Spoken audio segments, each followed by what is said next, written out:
All right, we're live. The draft is going to be starting in about 5 minutes. So, if you're just tuning in, the way it's going to work is we got a few people in our Discord that I can bring in for some interviews. We have about 6 of Kramer's friends all staying at his house. They'll be live on Skype. I'll be able to cut to them every once in a while. Hopefully, they're not doing too much hooligan shit over there. And yeah, we're looking for a good draft. Again, the draft order for the Fantasy Boys League is Cameron, AJ, Hunter, I am Tosk, which is Lake, Kramer, Ryan. Oh wait, Lake is Dr. Pooh. Excuse me. Live Love AK, Tony, myself, P-Jack. I'm not Jeremy Lin. If you guys are new, we are the High Motor Fantasy Football Association, I guess you could call it that.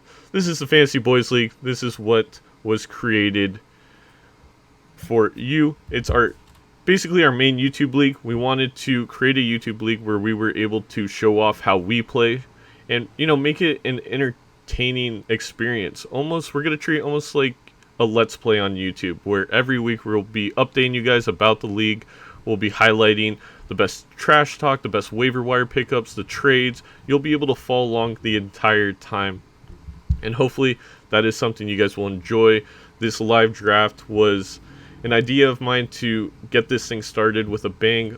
Hopefully we have some twists, some crazy stuff happening. I'm excited for the interviews and, hear everybody's thought process. Everybody in this draft has some experience. We have a couple with lesser experience, but I can definitely say this draft is filled with talent. Number one at Cameron, it's going to be a wild card with who he picks. He is my closest friend. He is who I created High Motor Fantasy with. You guys don't see him a lot. He works on the back end. He's been telling me he might go with Kamara. He might go with Zeke. He might go Saquon. The only person I think he's not going to go with is CMC, so you can write that one off. But I'm really eager to see what he goes with. I mean, the guy was talking a little crazy. He was even talking about getting Hopkins at one point. I don't know how I'd feel about that one. AJ is going to be drafting from a wedding, so you're not going to be able to hear him, but he's going to be drafting from his phone at a wedding. Hopefully he does well. Hunter, played lots of leagues with him. He always drafts pretty well, and then he'll send you terrible trades until some idiot in our fantasy group accepts one of those trades. Hopefully that won't happen this time. Anyway, sit back and relax. We have a couple more minutes before this thing takes off. I have my chat here. If any of you guys say anything, either on Twitch or YouTube, it should show up right here. We are using Restream to be able to stream on multiple platforms. I want to give them a shout out. I'll give a shout out to Sleeper for making this league possible. They do such a great job with their leagues. There's so much customization. They are not a sponsor, but if you guys are thinking about fantasy football, you should go change your league to Sleeper and just see all the options for yourself. Great platform. Again, this is the Fantasy Boys League brought to you by High Motor Fantasy. You can find all of the content during the season on our YouTube channel, which is High Motor Fantasy. We will probably do a couple live streams here and there on Twitch regarding this fantasy YouTube league, but most of our Twitch will probably be DFS content, before the games on Sunday, letting you know last minute information, all that good stuff. We're taking it down to the wire. We got 30 more seconds. I'm drafting out of the 10 spot. I'm sure a few of these guys are watching, and I don't want to give out what I'm going to do. So, not going to say who I'm aiming for at number 10. There's a couple people. I have my cheat sheet in front of me. Not ideal at the 10 spot. I think Cameron really does have the biggest advantage at number 1 because you get that 2-3 turn, which I think is stacked in this year's draft. But, let's see what happens. We got 5 more seconds until this thing takes off. It looks like everybody is in here. We're all good to go, and it is drafting now. And Cameron is on the clock.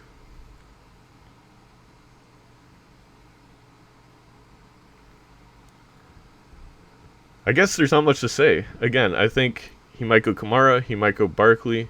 Not positive what he's going to do with this pick.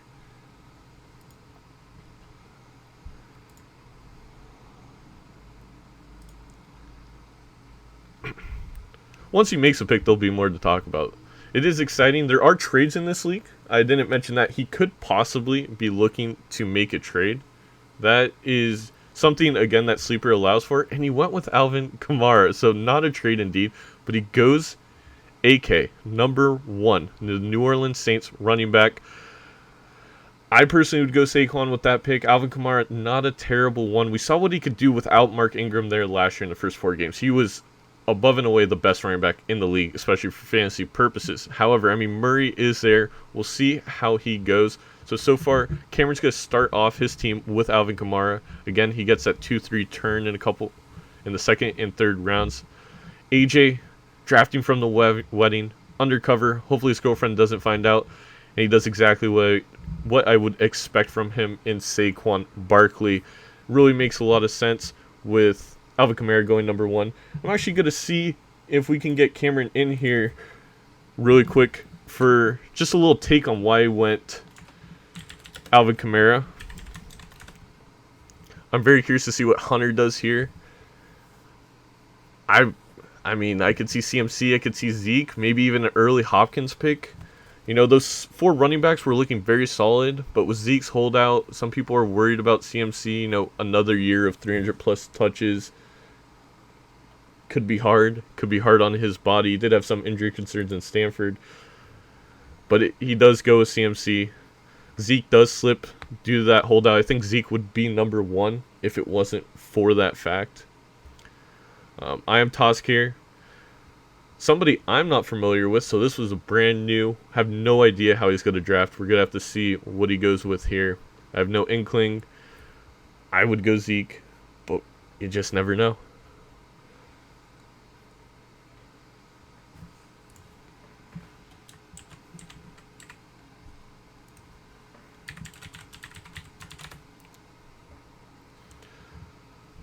So the usual suspects for 1 through 3. You got Kamara, Saquon, McCaffrey, and we're actually going to bring in Cameron here and just ask him, why do you pick Kamara over Barkley? Not a bad pick again, but curious to hear his reasoning. Cameron? What's up? All right, before I get to you, Toss goes with Devontae Adams at number 4, over Hopkins, over Zeke, over DJ. Very surprising. But let's first talk to you. What was your reasoning for Kamara over Barkley? I mean, everyone's kind of shitting on me right now. It seems like Barkley was the guy that everyone wanted, but I'm trying to picture myself, you know, in week 3, week 4, and which one of these guys I want to cheer for each week. And I have nothing against Saquon, but I feel like I'm going to be so frustrated with that offense. And I mean, he could just have like monster games with, you know, 80-yard rushes and 10 dump-offs a game with a rookie quarterback, and that's all great, but I don't know. I feel like Kamara's upside, just that offense he's on, Mark Ingram's not there anymore. He's definitely got probably more playing time because of that. He's just like an exciting player. I kind of want him on my team just because I want to cheer for the guy. Totally understand that. Again, I don't think it's as bad as maybe others will make it out to be. Don't know if I would have personally done it, but Kamara is going to be a fun guy to watch. I hate the Saints, so I wouldn't be rooting for him. All right, I'll send you back. That was Cameron, everybody. He works in our back end. Once again, he is a co-founder of High Motor Fantasy. So following Devontae Adams in that surprise number 4 slot, Kramer gets Zeke at number 5. Not happy about Kramer getting Zeke at number 5. DeAndre Hopkins at number 6 makes a lot of sense for Ryan. Lake goes David Johnson at 1-7, and now it is AK. AK is another guy we could go to a live interview. I think we can go to AK, Tiger Stylen, who is Tony. We can also get Hunter in here. Christian McCaffrey, not too exciting of a pick. Maybe later on we'll get some of his thoughts as we wait for AK to draft. So I can start talking a little bit about my thought process. We got Barkley gone. We got Kamara, Christian, and Zeke. So the big 4 are gone. And even the number 1, I would say, in the next tier of players in DJ is gone. Though after that preseason game last night, I don't know if I would be touching David Johnson just due to that offensive line. And then we got Hopkins and Devontae Adams off the board. Adams is actually in my tier 2. Now that in itself might be a little bit of a hot take. I have a couple of other guys ahead of him who I think could be great. And I would have a little bit more fun rooting for them. I am a Vikings fan, so maybe my bias is coming in there. But AK goes with Nick Chubb. Unfortunate. Definitely a guy I was looking at. He is a stud of a player. Some great wide receivers. It's going to be hard not to go wide receiver here, but I don't know how the running backs are looking later. It's all going to depend on who Tony ends up picking here. There's 2 running backs I'm looking at. If one of them is drafted, it'll make it a lot harder. And Tony goes with James Conner. All right, so I'm sitting here. My options are, if we're looking at highest ADP, Le'Veon Bell, Julio, Michael Thomas, Todd Gurley, OBJ, Tyreek, Juju, Joe Mixon, Dalvin Cook. That New York Jets offense looked pretty darn good. It did. It made me feel a little bit higher about Le'Veon, but the thing is, you have to remember, Adam Gase is the coach. There's a lot of problems with Adam Gase being the coach when you want his running back. Because, as we saw in Miami, he just doesn't use the best one. He used Frank Gore over Kenyon Drake. So I don't feel totally confident doing that. Not going to touch Todd Gurley with a 10-foot pool. For me, it's between Mixon, Cook, and then there's just so many good wide receivers. I think I have to grab a running back here. I'm going to be a homer. I'm drafting Dalvin Cook. I want him in one of my leagues. This is going to be a fun, entertaining league. I want to have fun with it. And I don't think it's a bad pick. I think he can be a top 5 running back pretty easily. It's all if he stays healthy. We already saw in the offense, even with Alexander Madison, in the preseason games, Dalvin Cook looked great.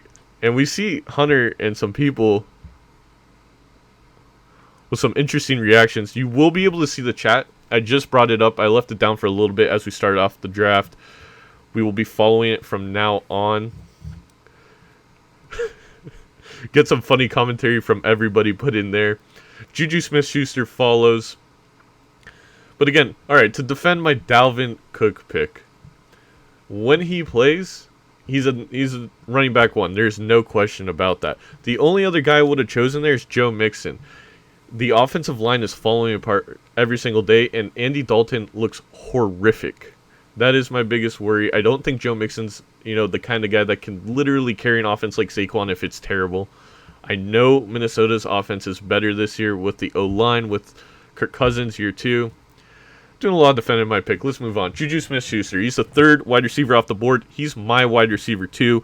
I think that's a great pick. That's great to get at 11. Julio going at 12. Julio's never a bad pick. He was lacking TDs for a while, but that started to pick up last year.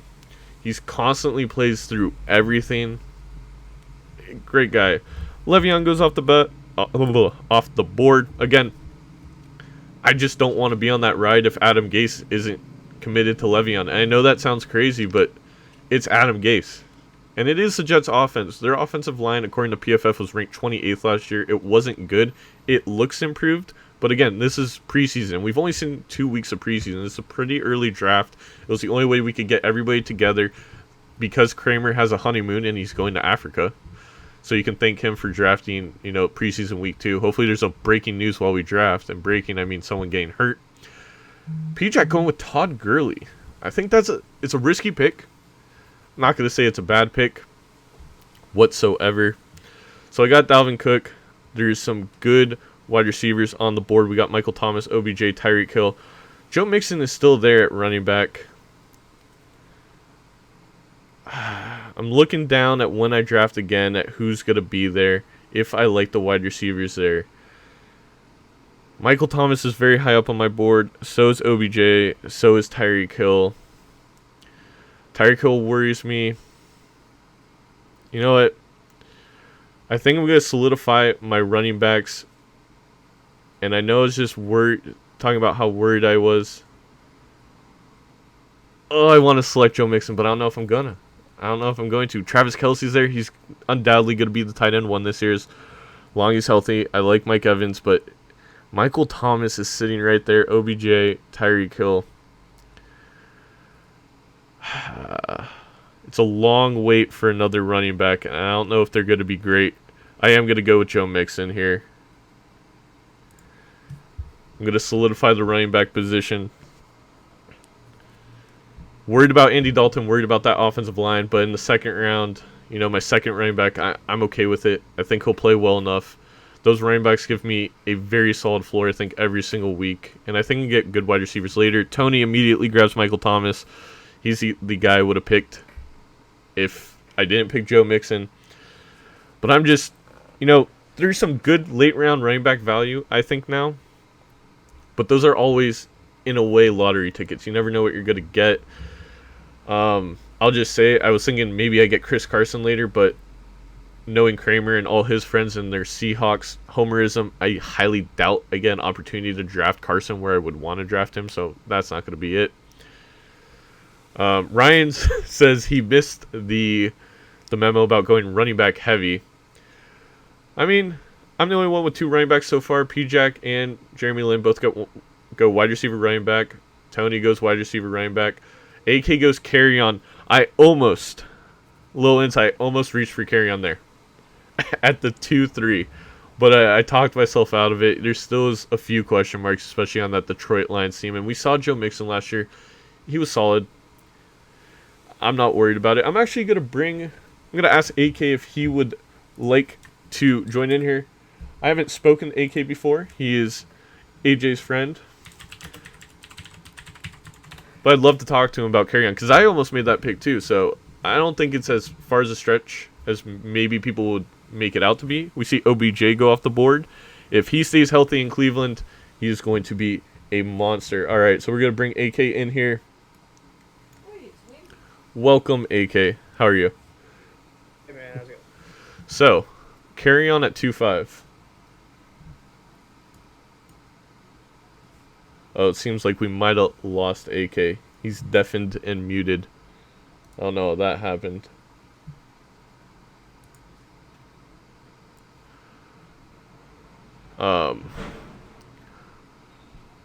Still rain on Ryan. Sorry about that little bit of awkwardness. It looks like AK's went AFK for some reason.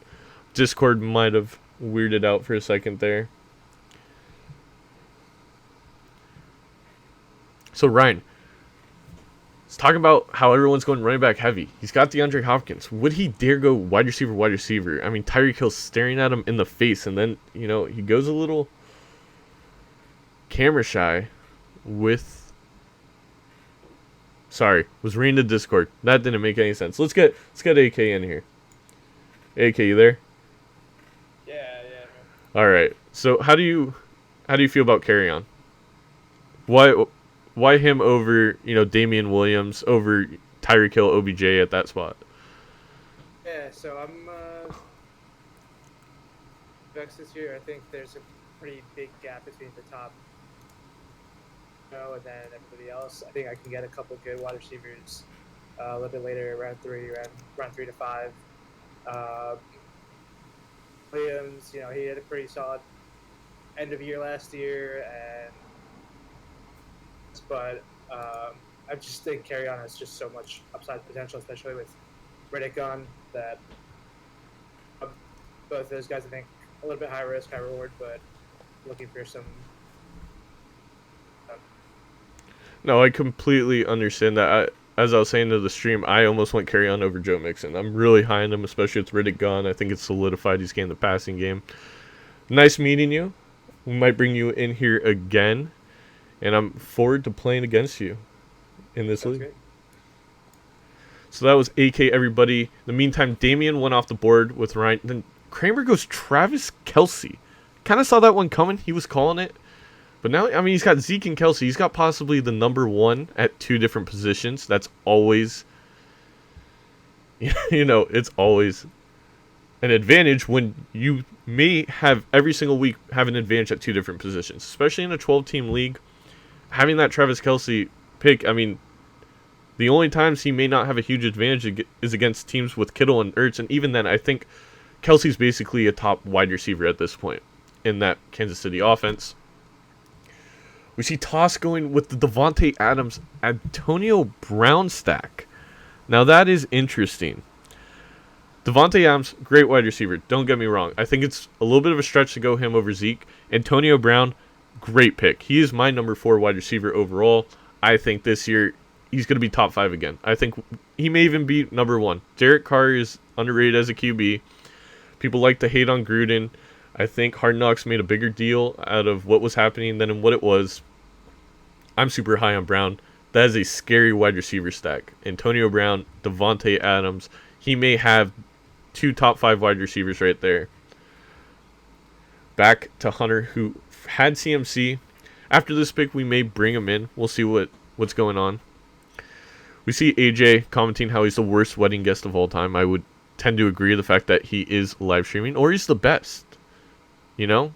He's dedicated to his craft so much that he's being able to attend that wedding, be a good guest, and draft a fantasy football team. Hunter goes with Tyreek Hill. He has no conscience, no morals. That's completely fine. It's a great pick. He's a great player. Mike Evans also goes off the board with AJ. We're getting back to Cameron, who went with AK Alvin Kamara with the first pick. So far, just going through the teams, Cameron, as I'm saying that, goes with Hilton and Devontae Freeman. 2 guys I'm high on. I think all these guys watched our podcast, unfortunately. So Cameron's team, Kamara, Hilton, Devontae Freeman, AJ. We got Saquon, Mike Evans. He just went Adam Thielen. The picks are flying off the board. Hunter, McCaffrey, Hill, Tosk, Adams, Brown, Kramer, Zeke, and Kelsey. Ryan, Hopkins, Damian Williams, DJ, and Odell for Lake, a.k.a. Nick Chubb carry-on stack. That is a very good young core of running backs. This isn't Dynasty. This is a 3-man keeper league. Just go over that really quick.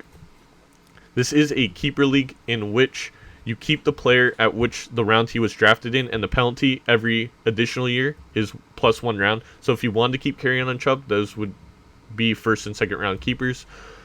Tony, James Conner, Michael Thomas, pretty darn good. I'm at Dalvin Cook, Joe Mixon. 2 guys I didn't really like last year, and this year I've changed my opinion. Even as a Viking fan, I was not high on Dalvin last year. That offensive line was so bad. I think Garrett Bradbury changes a lot for me. Juju Smith-Schuster and Todd Gurley could be incredible if Gurley stays healthy. Then Julio Le'Veon, another stack that could be incredible as long as Julio stays healthy, which he always has. I mean, sometimes he's banged up, but he plays through it, as I said. And then Le'Veon, worried about Adam Gase. We see Hunter going with Marlon Mack. I'm going to have to go way down my little cheat sheet to find Marlon Mack. Interesting pick there. You know what? I want to try and get every single one of these guys in here for the first, couple rounds to interview them. Let's get Hunter in here. Let's see if he wants to chat with us. Why he went Marlon Mack so early? Definitely an argument for it, of course. But with, the worries of Andrew Luck's health, I personally would not have done it. So let him defend himself. And also maybe defend a little bit of his morals, selecting Tyreek Hill after everything that happened. And of course, there is risk. If new stuff comes up in the case in which Tyreek Hill was accused of breaking his 3-year-old's arm, he could be gone from the NFL next week. We never know. All right, so we're going to get Hunter in here. Hunter, the Chicago man. Marlon Mack. Yeah, I know. I really wanted to go Mahomes, but I just could not justify it. Even though I'd have the Hill Mahomes stack, I just could not justify 3rd round QB. I totally understand that. And a big thing with that is you live by the stack, but you also die by it. If they have a bad week, you're dead. I want to say... Also, I have a feeling my QB1 will be available way later, and will be winning MVP this year. Ooh. If you select Mitchell Trubisky, I swear to God. Mitchell Trubisky 5th overall. Let's get it. 5th round pick. Quickly, No one will expect it. I mean, let's put this comparison. I actually have David Montgomery almost near Marlon Mack with the news with Andrew Luck. Like, I'm starting to get worried about that. Are you worried about that offense taking a huge dip just because I don't know if Luck's going to be there week 1? Even if Luck isn't there week 1, he's going to play. Like, I don't think this is going to be a long-term injury concern. At least I hope not. And, I mean, they'll still run the ball. I mean, Jacoby Brissett's not awful. Like, he'll be able to sling the ball, Yeah. or at least dump it down. So, that's my hope. And we're allowed to trade picks, right? We are allowed to trade picks. Okay. If something's going down, I'm excited for that. All right, Hunter, thanks for joining us. Thank you. Kramer, let's sound the breaking news alert. I don't have little sound bites yet. I should probably get those. Patrick Mahomes. He now has the number 1 player, in my opinion, at 3 different positions, barring a Zeke holdout. I don't know about that. I really don't. Kramer might be too drunk right now to draft. I would not be surprised. Interesting pick. He does have a stack with Kelsey. It's a decent stack, but to go Mahomes so early, I wasn't expecting anyone to go quarterback early. I thought maybe Mahomes even comes around to the 4-3 where I would have to think about it. But no, Kramer grabs him. His team of Zeke, Kelsey, Mahomes. No wide receivers yet. I wouldn't think so much of that, but the fact that it's a 2-flex league, and usually you want to fill those flexes with, wide receivers that could really boost your team. I don't know. We'll see where he goes from here. The rosters are 1 QB, 2 running back, 2 wide receiver, tight end, 2 flex, kicker, defense. You can see that by the little slashes here. If I click on my roster, here's a breakdown. It's a half-point PPR. The only difference between that and a normal setting, half-point PPR, is we are doing 6-point touchdowns, and we do have a small return yards pointage. I think it's 1 point for every 25 yards of return. So you get that big 100-yard return touchdown, it's 10 points instead of 6. Aaron Jones off the board, a guy I like. I do have 2 running backs, so I don't know if I would have went with him. But he's a guy I personally like more than a Marlon Mack right now. So now Ryan's team of Hopkins, Damian Williams, Aaron Jones looking pretty darn good. Lake with Keenan Allen. Keenan Allen does have a little bit of a foot problem. Might be worried about that. Josh Jacobs off the board. AK is just stacking the running back position. And I think everyone says it every year. Running back depth seems silly until one of your running backs goes down. And then you're very glad you got him. You're very glad he's there. I might do something unexpected here at 310. If it does happen, if it falls. We see Tony with his pick. He's got Connor, he's got Michael Thomas. Where is he going to go from here? He goes David Montgomery, Chicago, looking like a great choice. He's really been playing well in that Matt Nagy offense. Grant, it is a preseason. Whatever I say, a guy's been playing well. But Matt Nagy's been using him great. I didn't like his college tape. He looks good in the preseason. I think I might go for a chance here. I have 2 solid running backs. Again, I have wide receivers I really like, and I know at least one of them will make it back to me. I'm going to bet on it. I hope Melvin Gordon gets back. I hope he gets back. I hope they make some kind of talks. If not, I hope I have Melvin Gordon as a running back 1 for 8 weeks for the championship. I love Melvin Gordon every single year. I try and get him at 310. I'm hearing people like, oh, you shouldn't draft Melvin till the 8th round. I don't agree with that. Even if he holds out, as long as he comes back and is a part of that offense, because he has to come back at some point to allow him to be a free agent next year. He's a running back 1, and I already have 2 solid running backs that I feel comfortable with until Melvin Gordon comes back, and so we'll see. Stephon Diggs, a guy I really like, goes right after.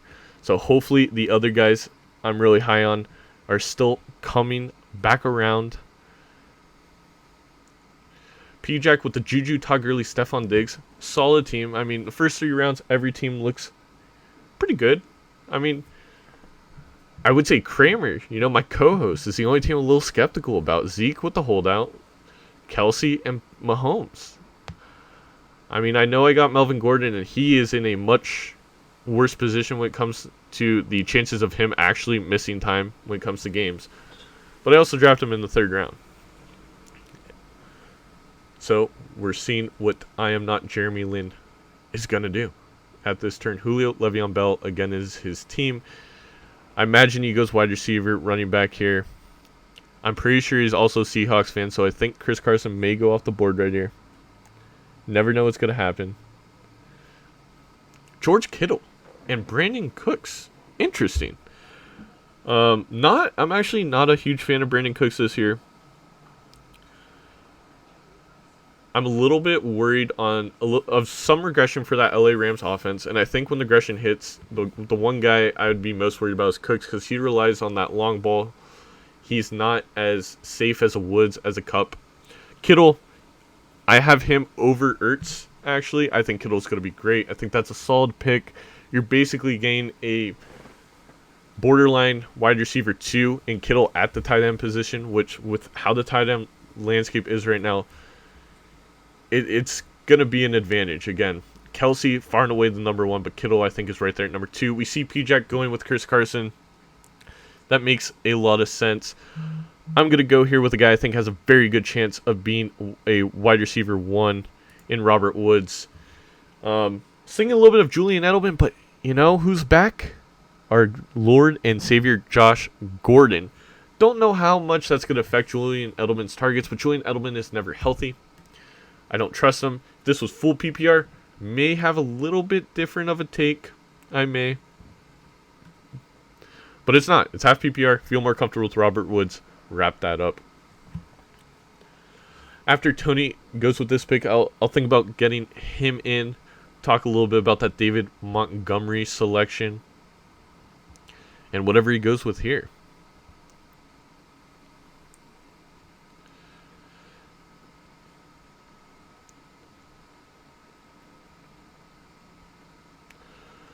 Just a reminder on the rules. This is a keeper league. We're doing round-based keepers, 3 of them. So later on the draft, you might see some selections, trying to target those guys they would want to keep. Maybe young running backs, young wide receivers that they think could break out at the end of this season, could break out next season. You don't really see that much of, draft focus in a keeper league compared to a dynasty league, but it's there, especially towards the end. We are doing 1 QB, 2 running back, 2 wide receiver, tight end, flex, kicker, defense. Normal point system, 6-point passing TDs, just to give those throwing QBs a little bit of a boost. And I think that, pushes Mahomes a little bit higher. It makes a little bit more sense to draft him in the 3rd round. But there's still plenty of great QBs. Half-point PPR, as I said. And then just the only difference is we give a little bit of points to return yards, 25 for kickoff returns and punt returns. Just to give those guys on special teams a little bit of a boost. I mean, Chris Godwin. Super high in Chris Godwin. Let's see if Tony wants to get in here, and we'll let him talk about that selection. James Conner, Michael Thomas, David Montgomery, Chris Godwin.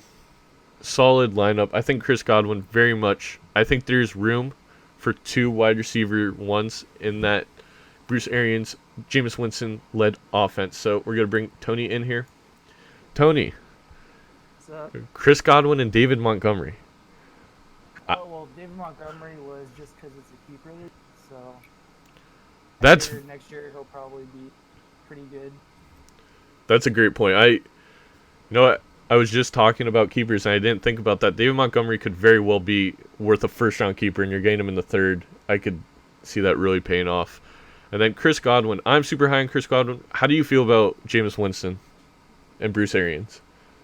Well, I think it's going to be worth it just because Bruce Arians is going to change that offense a lot. But definitely not my favorite pick. I was hoping some of those people like Chris Carson would fall to me 2 picks away. I knew if he didn't get picked there, I would have been able to get him because you weren't going to go 4 running backs. Are you sure? You sure it wasn't going to go 4? I'm pretty sure I don't think you'd do 4. And right when you picked, though, I knew Robert Woods was going to be your next pick. Yeah.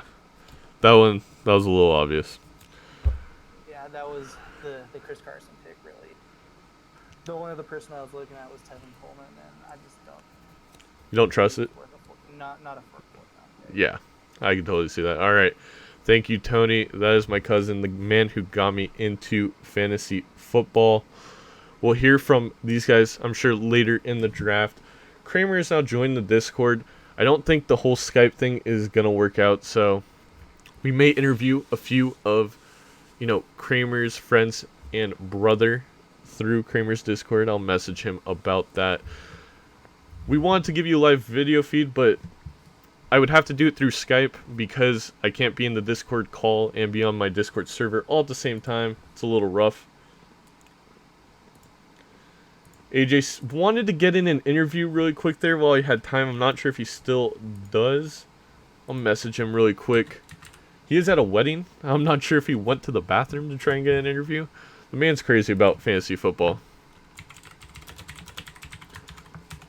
We do see Derrick Henry going off the board. That's a pick that, there's a lot of guys in the 4th and 5th where I think it's like it could pay off. I'm not too excited about Derrick Henry. I really think that Tennessee offense is gonna struggle. Lake's team is interesting. DJ, Odell, Keenan, Derrick Henry. I'd love to get an interview with him. I'll talk to Kramer about that soon. I definitely want to talk to Kramer about the Mahomes pick. Amari Cooper going after that with Ryan. He's slightly injured. I'm a little nervous about that. Let's try and get AJ in here 1 second. Also excited to see what Kramer does here. I think AJ, we'll have AJ comment on it. Us three, we are the hosting, broadcasting team for High Motor Fantasy.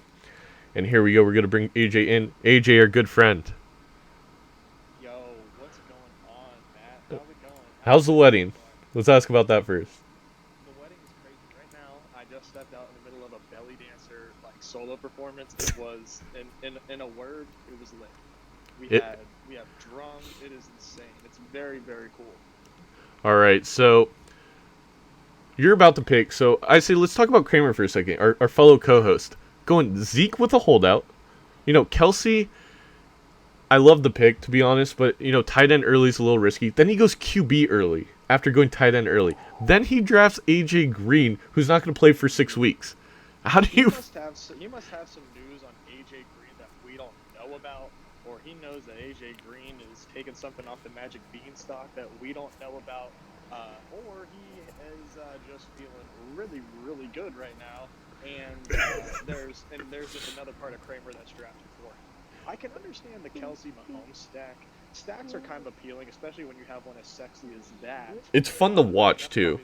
It is. It's probably the most appealing stack you can get in this draft, besides maybe a DeAndre Hopkins and Deshaun Watson stack, which look out for Ryan Carr to take him. That's just a little insider info. Ooh. At pick 5, I would not be surprised. He is very high on Deshaun Watson. Now, as far as my pick goes, man, I have 2 wideouts and only 1 running back, and it's a little risky to not take a running back, to not take a second running back within your 4th round pick. But considering I am at the turn, and I know Cameron needs a wideout, I'm eyeing up Tyler Lockett right now. I'll just be honest with you. And oh my god, you shouldn't have said anything. Oh my god, are you kidding me? And Zach Ertz goes too. Those were the 2 guys next on my board, man. Oh, now I have to actually think about who I want to pick. Normally, I pride myself on taking, guys right away. I know who I want. Now I have to think. God. Well, this is great content. Now we get to see the thought process of AJ. Jeez. Oh my gosh, I look like I'm like a stockbroker outside of this meeting by AirPods in, talking about who I want to take. So, I'm doing a slow draft with my buddies right now, and I did take Sony Michel. There's a bit of risk baked into that, but that was kind of the theme of my draft. I took Damian Williams as well, who has some risk baked into his ADP. So I think I'm going to go with the safe pick here. I think I'm going to take Mark Ingram. And there's a very talented back behind him, but Mark Ingram, he's done it in the league before. And I'm interested to see how he does with Lamar Jackson as opposed to the system he was in New Orleans before. So here goes nothing. Mark Ingram is my pick. And I'll just, let me just hang out here for my 5th round while we're here. Let's see what Cameron thinks here. I am getting a couple messages that the interviews may sound quiet. I'm going to try and raise those. I'm not sure I exactly. can shout. We could have you just yell. That is one way of doing it. Kenny Galladay for That's Cameron. weird. I wonder who's. Oh, Kenny Galladay was another guy I really wanted. God damn it. Great pick. Turn the people up. Okay. Yeah, I'll just try to speak up. So Yeah, I have you as loud as I possibly can. again, my pick here is not easy. With two flexes, it's a little risky for me to take the tight end here, and I'm really excited about OJ Howard, but already having Mike Evans, I don't really like the idea of having two pass catchers on the same team. It just feels a little ugly, even though it's in all in theory it's fine. It's not going to affect the production, but it's just not quite as fun to watch. This is tough. This is tough. I have two running backs. Do I want to shore up that position or take someone here that's kind of at the wideout position that has a bit of a higher ceiling? So, do I want to dip my toes into the Sony Michel pool once again? Do I really want to do that? Yeah, I'm sorry. You guys are witnessing some thought process in real time here.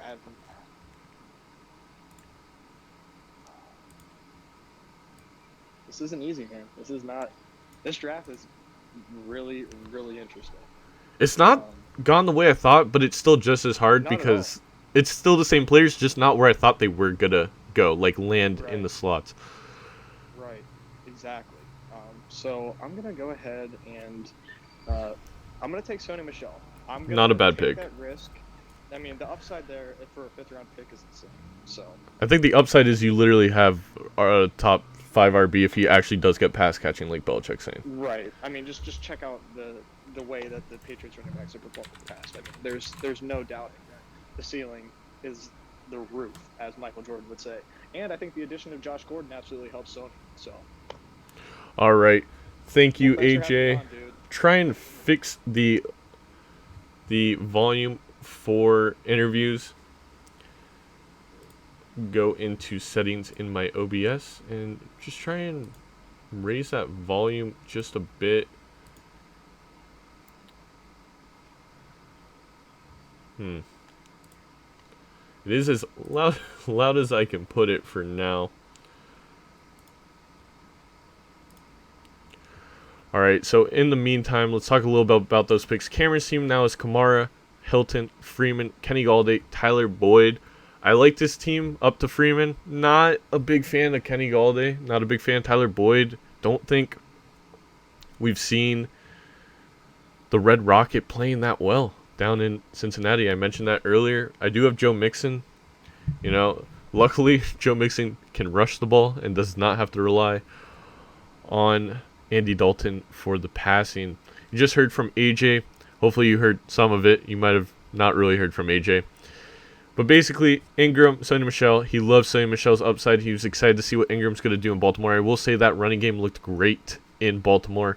His team has Thielen, Mike Evans. He's really solid at the wide receiver position. And you got Saquon, right? You got Saquon number 2. That's damn good value if you can get a value at number 2. And I guess he can because Cameron went Kamara number 1. All right, we won't give him crap for it. I still think Kamara's going to be great. Westbrook, 2 seconds, 1 second. He goes Philip Lindsay.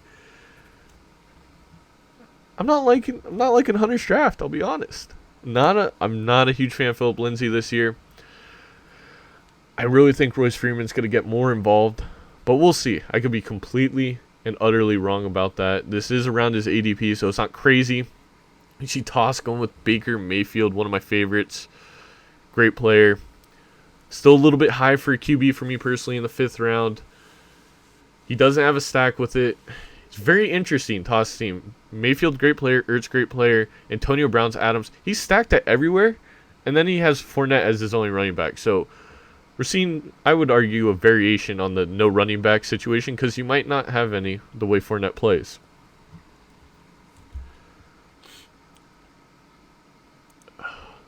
So, Kramer. We're going to have to get Kramer in here. Hopefully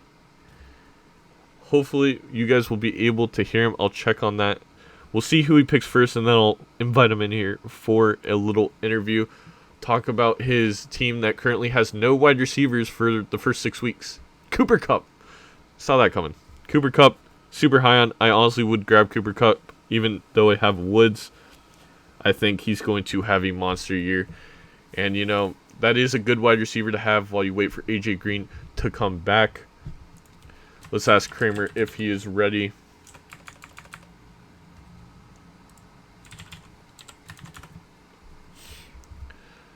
Ryan, we got a little bit of insider information. You might go D. Watson with this pick. Again, a little high for a quarterback, but in this case, he does have that stack with Hopkins. I mean, I think there's been a lot of talk about stacks so far. They're not really the end-all be-all. You shouldn't be shooting for stacks, but when you get them, it's nice. It's fun to have that, but you can die by it, as we've talked about. We're going to bring Kramer in here. Kramer. What up? Are you hopefully a little bit louder than AJ? Let's see. I'm loud as shit. I'll be as loud as I need to be. That's a little bit louder. How drunk are you that you went Zeke, Kelsey, Mahomes, AJ Green? Dude, I've never gone Mahomes in any draft. Are you? And it's just time to do it, I guess. Fucking YOLO. This is some great analysis from one of our co-hosts. Effin' YOLO. All about content, boys. Fucking YOLO. All right, talk me through AJ Green. That's the one. Like, I can see Mahomes 6-point league, but AJ Green in the 4th round. I understand it from a value perspective. I love AJ Green, but you didn't have any wide receiver at that point. Yeah, my pick at that point was basically like, I'm not gonna. The picks I had in front of me were not wide receiver ones, I think, but I think AJ Green, although he's gonna be injured and maybe not play 2 games or whatever, I'd rather have a wide receiver 1, like you said before in our fucking podcast. I'd rather have a wide receiver 1 for fucking 14 games than a wide receiver 2 for 16. Fuck it. 14 games is, you're being a little optimistic about his timeline there. All I right. don't think that's optimistic. I think that's perfectly normal. I'll look into it. That's true, unless he gets hurt again. It's not bad, it's all content. All right. Thank you, Kramer. Enjoy your draft. We'll talk to you again. Oh, you know it. Bring me back in. We gotta get some fucking cam on this. I gotta interview Lake. Lake's here. He's in here with us. Well, and who is I am Tosk again? I'm sorry. Dylan. He Dylan. took Devontae Adams number 4. That was risky. Yeah, he still only has Fournette. It is. It's a risky safe pick. All right, I'll message you again in a round or two, and we'll get both of them in here. All right, man. All right. So that was Kramer, his friends, having fun. I think Kramer is definitely the Kramer that you haven't gotten to see yet on High Motor Fantasy. A little bit of tequila maybe flowing through the veins with that AJ Green pick. Dylan, let's talk about that a little bit. Devontae Adams at number 4, he is a very safe wide receiver. You heard him yell that in the background if you could. But grabbing up number 4 over Zeke is very scary. And as you see, he still only has Fournette. He's going to have to really rely on late running backs, and that could be nerve-wracking. So in front of me, Watson goes with Ryan, as we heard from AJ. Evan Ingram, Alshon, Tevin Coleman. So I'm looking at Calvin Ridley, Mike Williams, DJ Moore, Lamar Miller, Jarvis Landry, Kenyon Drake territory a little bit. And this is where I'm going to start looking a little bit towards my draft guide. I'm not so, caught up on ADP. Once you enter the 5th round, you can reach a little bit if you really like a guy. And I'm going to be reaching quite a bit here.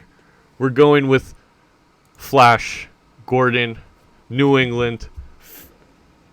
He's going to be a wide receiver too this year. There's no doubt about it. He was on pace for 1,000 yards as the chat goes crazy. Easily 1,000 yards was his pace last year. If you don't remember, he could not run at full speed all of last year. This year, he is 100% healthy. He's been practicing with Tom Brady. He's sleeping at his house. He got reinstated. The New England knew he was going to be reinstated. He's going to be a focal point in this offense. When Brady tosses that ball 30 yards, because I don't think he can throw it any farther at this point in his career, Josh Gordon will go up and get it. he is one of the best wide receivers in this league. And in New England system, I have no problem grabbing him in the 5th round as a wide receiver 2. And there's other wide receivers I think will get back to me, if I'm being completely honest, and we're not taking this pick at just a meme pick. I really like Josh Gordon. I've always liked Josh Gordon, but I'm really high on him this year. I mean, N'Keal Harry hasn't had a great camp. Philip Dorsett is his competition. If you look at the end of last year before his suspension, he was getting 90% snap count. If he gets a 90% snap count consistently in New England, I undoubtedly think he gets 1,100 6 TDs at the very least.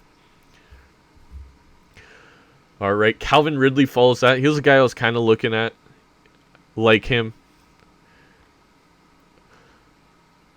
P-Jack's team, Juju, Gurley, Diggs, Carson, Ridley. Not a bad team whatsoever. Those wide receivers are great. If Gurley's healthy, I mean, you know, he's a monster. We just don't know exactly his usage. It is a very risky pick. Chris Carson's a very safe pick, I think, on the other side of that coin. Especially in the 4th round in a 12-team league. I wasn't expecting him to get that far with all these Seahawks fans. I thought he might creep into the 3rd. So, he's got pretty safe picks, in my opinion. Calvin Ridley, you could look at as a risk, but he looked really good in the preseason. I think he looked as good as he looked last year, and last year he was a wide receiver too, so it's a solid pick here in the 5th. AJ just hit us with a video of belly dancers in our Discord chat, so that's fun. Not going to be showing that, but I hope he enjoys that wedding. Luckily, he got the 2, so, you know, he can wait a while between picks. He can go enjoy himself, and then when he gets that little sleeper notification, come scurrying back. James White off the board. Not very high on James White. Not going to call it a bad pick. I personally just don't think he's going to have a great year. If we look at the year before last, with Rex Burkhead there, White was not really that relevant when it comes to fantasy. I mean, there's certain weeks where you can play him, but last year he was so relevant because there was times where he was the only option on that New England team. Now we know Josh Gordon's going to be there. We know Edelman's there. We know N'Keal Harry, you know, is going to have some sort of role. Philip Dorsett. Sonny Michel is healthy. Sounds like he's good to go. Damian, and I think it's Damian Harris. They're, let me check my notes. Let's look it up. His name's escaping me. But New England drafted him. He's honestly, to me, kind of a James White replacement. Yes, Damian Harris. If he gets healthy and he starts getting involved towards the offense, you might not even be able to play James White the second half of the season. I think that's a very real possibility, and that's why I'd be worried about drafting him.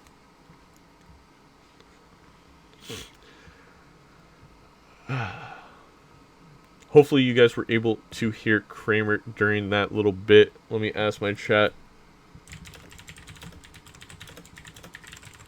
My keyboard's extremely loud. I need to fix that or go to push to talk, but I'm being too lazy right now. I think this is a good point to recap all these teams. Again, I'll highlight, I think Kramer, craziest team so far. He got Zeke, fell to him. Does have the holdout concern, but great pick. Travis Kelce, Mahomes, AJ Green, who's going to be out, you know, anywhere between 2 and 6 weeks of the regular season. Cooper Kupp, recovering from the ACL. He's going to be fine. He's going to start week 1. I won't even worry about the ACL. I think he's going to be a stud. That is an interesting team makeup he's got right there. Then we look at Jeremy Lin. I'm not Jeremy Lin. Julio, Le'Veon Bell, Brandon Cooks, George Kittle, James White, Aaron Rodgers. I see a lot of risk in there. See a lot of risk with Brandon Cooks, James White. I love Kittle this season, but you can't deny there's risk in that offense. Grabbing Aaron Rodgers instead of running back depth or wide receiver depth, I don't know. We'll see. We'll see if it pays off. There is a guy that I think, if he falls to me, I'd be hard to pass up. I really believe in the offense he's in. We'll just see what happens. I don't want to show my hand here. I want to wait for this pick to go through before I start discussing mine. And there he went. O.J. Howard, great player, great tight end. I think he's really, I mean, we talk about breakouts. I think he's going to really, really break out this year. Look at the running back position. Top of the ADP, Lamar Miller, Kenyon Drake, Miles Sanders, Tariq Cohen, Austin Eckler. Wide receivers, we got Mike Williams, DJ Moore, Jarvis Landry, Robbie Anderson, Christian Kirk. A bunch of guys. I think I'm going to reach a little bit here.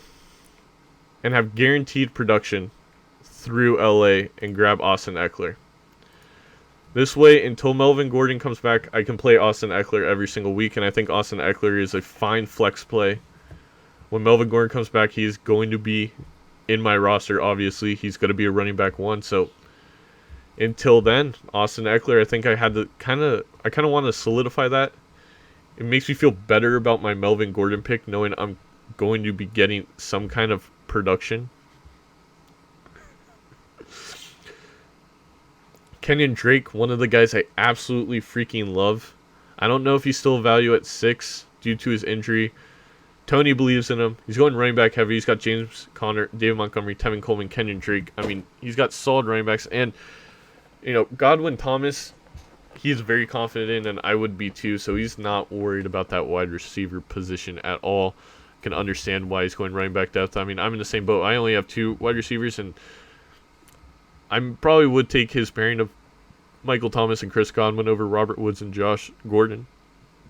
Excuse me. Christian Kirk going. Then Justice Hill. What? What? Is that a mistake?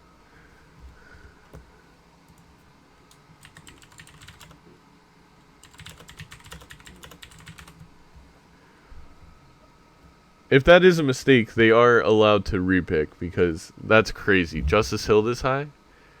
I have a feeling Kramer lied to his brother and made him pick that.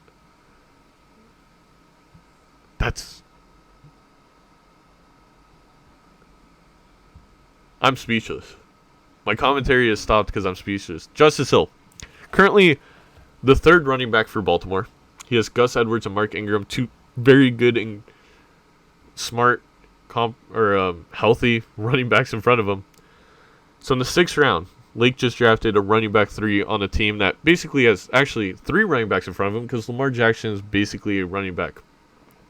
Now, I will admit, this is the one person who has limited fantasy experience. Everyone is going to have a taco in their league, unless you're playing with all experts. They're going to make picks like this. And it's, it's depressing. It's sad, but you move on for them, Maybe they get lucky. Maybe Gus Edwards and Mark Ingram spontaneously combust, and then all of a sudden he's got the running back 1 for Baltimore. I don't know. I don't know if Lake's planning on hurting them. I don't know if he's tied to a chair right now and Kramer picked that for him. I don't know if he did just to spite Kramer, because Kramer loves picking Justice Hill late. I mean, up to that point, I think it's a solid draft for Lake. David Johnson, Odell, Keenan Allen, Derrick Henry, Evan Ingram. Those are all very solid picks, but ruined it a little bit with that Justice Hill pick right there. DJ Moore coming off the board for Ryan. Another team I like. He's got that Watson Hopkins stack. Lamar Miller going for Kramer, solidifying his RB2 with, what basically we got in years prior with Frank Gore with Lamar Miller. He's got to be there. He's going to get lots of touches, and he's going to get you enough points to put him in there at your RB2, and you're going to feel fine about it. You're not going to feel good. Maybe feel a little gross. He's going to get the job done. Not a bad pick whatsoever. All right, we're going to grab Kramer into this interviewing process. Kramer, you there? What's up? Can Come here. We're going to get Lake on here. We need Lake on the board. Come here. What? Come here up to the mic. Come up to the mic. Why'd you take Justice Hill so early? Huh? Explain yourself. Explain yourself. Why did you take Justice Hill so early? Because I only got so much time to fucking study, and that was one of the only people that I saw that, like, I had a list of people that I wanted to pick on my team, and that was the last person on my list. And He's a late round pick. I'm winging Might it have been from a this little point bit, on. dude. Watch it turn out for you. Though. But Watch the him turn funny out thing for is, you. I had a note that was like, wait until at least the 5th round to pick him. No, that just said Until you 15th. wait until, like, 15th, yeah, not the 5th. There's a 1 in front of that you should have focused on. Well, you know what? It might work out for me. It might. It It might. might. It could. It All right. It might. All right. I got a couple other really good running backs, so he's my backup. All right. We'll come back, Kramer. I love the saucer apparel there. Yeah. That's great. All right, so there you go. Justice Hill, somebody who knew. That's about it. I don't.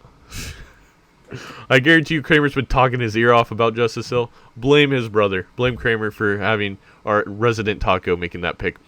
Miles Sanders going to Dylan. You know, Dylan's backfield, very risky right now. But this team could very much pay off. Miles Sanders gets the majority of touches in Philadelphia, which is very plausible. If Fournette has a bounce-back year, his roster's disgusting. He's got a top 3, top 4 tight end. He's got 2 top 5 wide receivers in my eyes. He's got a top 5 quarterback in my eyes. And 2 running backs are very unknown. But, I mean, you can't say that about every team. You know, if the pick works out, we'll see with Miles Sanders and Fournette. We will. Robbie Anderson going to Hunter. I'm upset. I really was hoping Robbie Anderson would get back to me. Probably shouldn't have planned on that. Jarvis Landry going off the board to AJ. Jarvis Landry, been slipping a little bit of drafts. Getting him at the end of the 6th, I don't think is bad.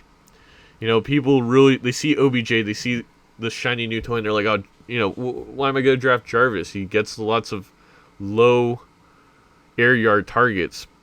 I think the way Baker plays, Jarvis is going to get a little bit deeper. He is going to get lots of targets again. That offense is going to be so efficient. You're just going to want a piece of the pie, you know, and Jarvis is a crucial piece of that pie. He's still a great wide receiver. Not a bad pick. He backs it up with Will Fuller. Very much a boomer bust guy. I mean, he, you know, in a 2-flex 12-team league, he's the guy that you can stick in there at the second flex and be like, if he goes off, I win the game, you know. He's a guy that when you're playing 12 teams, 2 flexes, a lot of times people will take the approach, use that second flex as a lottery ticket. Will Fuller is for sure a lottery ticket. And with Kiki Kuti going down, you know, should be healthy, should be fine. It was just a scare in the preseason. But while Will Fuller definitely has his injury history, so does Kiki Kuti. So if Kiki's not there, Will Fuller, I think, is an every week play. So that's a great pick by AJ. Let's talk Cameron. Tariq Cohen, Hunter Henry. Hunter Henry can have a great year. Can definitely see, especially with Melvin Gordon not being there, you can see Hunter Henry being that number 1 target in the red zone. The problem for me is they have kind of another tight end when it comes to red zone in Mike Williams. Another big-bodied guy that you can go to that may take just too many touchdowns away from Hunter Henry for him to be a good pick as a tight end in the 7th round.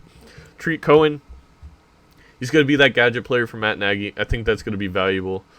If something happens to Montgomery, Cohen's incredible, but on his own, there's enough value there I could justify it at the end of the 6th round.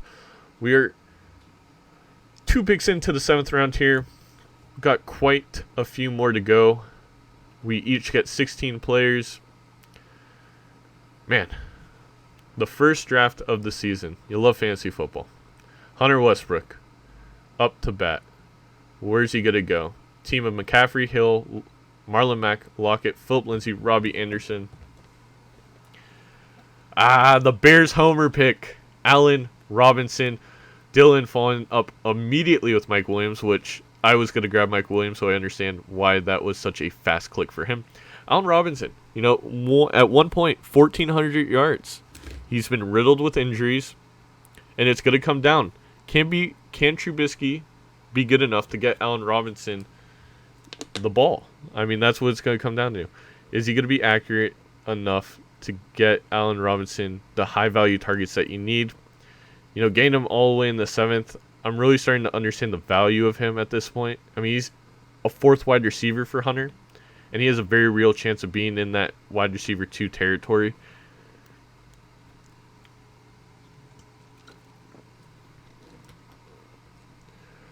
I see Cameron, we got Kramer still in here. Tony, my cousin, and Hunter. Looks like AK has left the draft day. So, a few more people that we can go back to for interviews. Right now, we're going to let Kramer pick. And I honestly got no idea. His brother's taking Justice Hill in the 6th round. He's going Mahomes, AJ Green, Travis Kelce. I got no idea what's coming out of Kramer. You think I would, you know, for how much content we've done together, the good friends we've become over these past few months. But I really don't. And I don't know if Kramer's drafting. I don't know if Jose Cuervo is actually the one drafting this pick. We're just going to have to find out.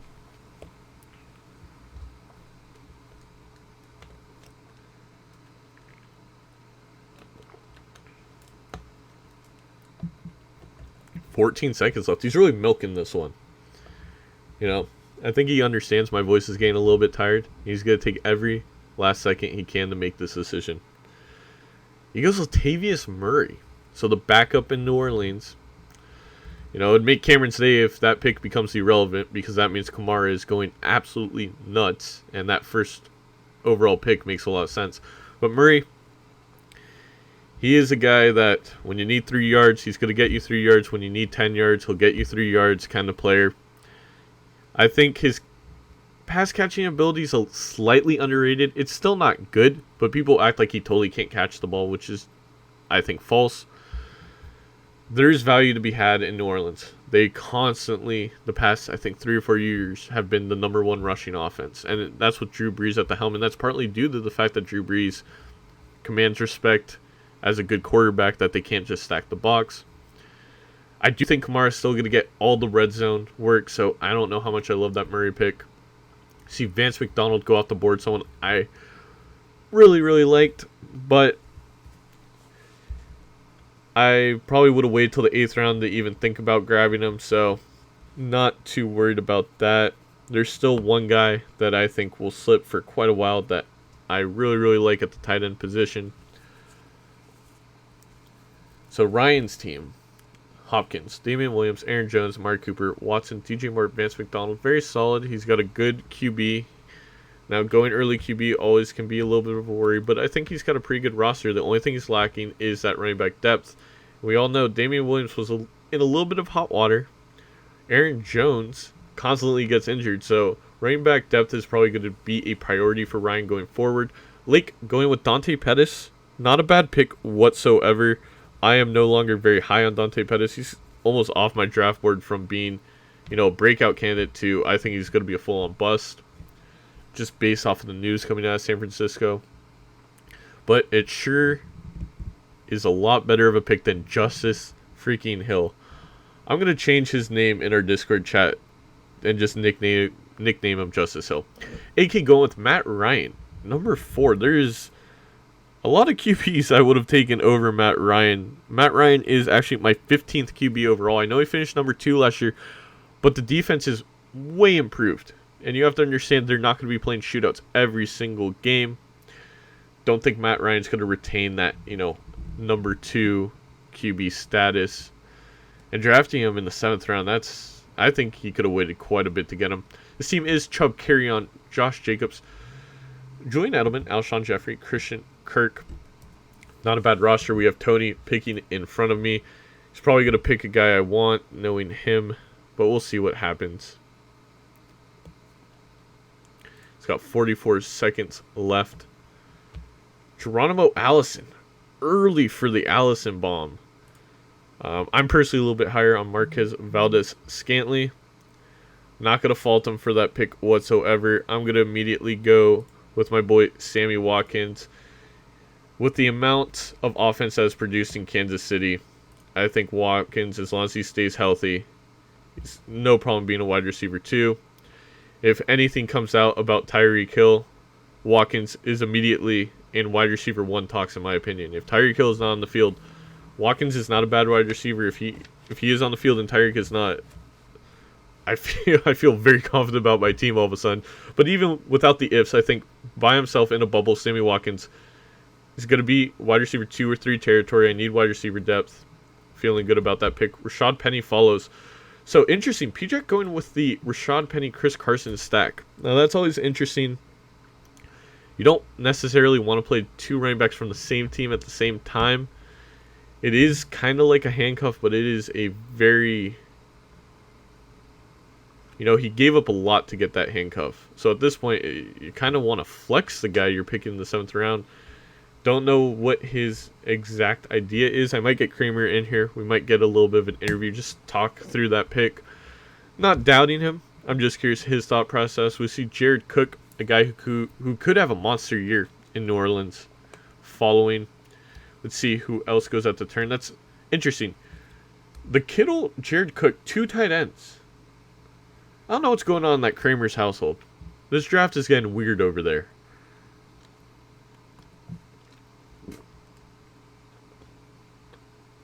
Yeah, can't explain that one. I have no idea why you need 2 tight ends. Curtis Samuels, of course. Then he picks a great pick after that. A guy I was targeted. Interesting. That's all I'm gonna say to that. Jared Cook, George Kittle. I mean, if Cook goes off, maybe a flex play, but usually you don't see that too often. You definitely do not. All right, we got P-Jack here. With the Chris Carson, Rashad Penny, Todd Gurley, I think he might go running back again. I mean, his wide receiver core is very solid. Calvin, Diggs, Juju. But he ends up going with Carson Wentz, a guy I was thinking about right here. It's good value. Carson Wentz, MVP candidate 2 years ago. He's got every weapon you could ever think. Alshon, JJ Arcega, Whiteside, Zach Ertz, Miles Sanders, Deshaun Jackson, Nelson Aguilar. That team is great. The offensive line is great. The offensive minds there are great. Carson Wentz has every reason in the world to be the QB1. We'll see if it happens. I feel very confident about my running backs at this point. Going to head over to wide receiver. I'm going to take a look down at my cheat sheet. See a couple guys that are a little bit higher that haven't been selected yet. And while I really like MVS, I'm starting to be a little bit higher in DD Westbrook. There's a guy literally at my tier break that I'm going to go with, and that's Marvin Jones. I do have a few guys that are not the number 1 on their team. So that's always a little risky with Watkins, Jones, and Gordon. Of course, with Edelman, Tyreek Hill, and Kenny Galladay probably being the ones. But I do think in New England it'll be a 1A, 1B. Same thing with Detroit. I think it'll be a 1A, 1B, and I feel very confident with that pick. Kramer's telling me I'm going to get last place. I'm going to go with click X for doubt about that one. I do want to say I hate drafting out of this 10 position. God, do I hate it. It has not been fun. I like my team. I do not love it.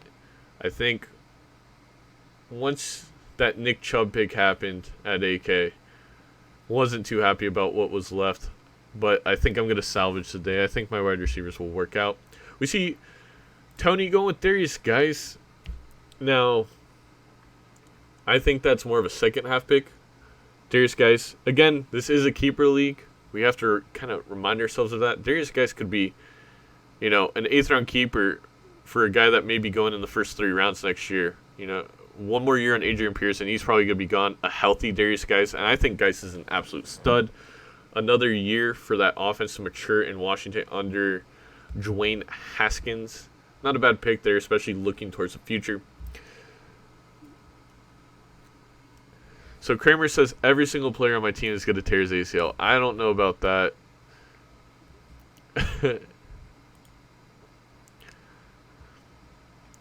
AK, who made that Matt Ryan pick last round, is coming over. We'll see what happens.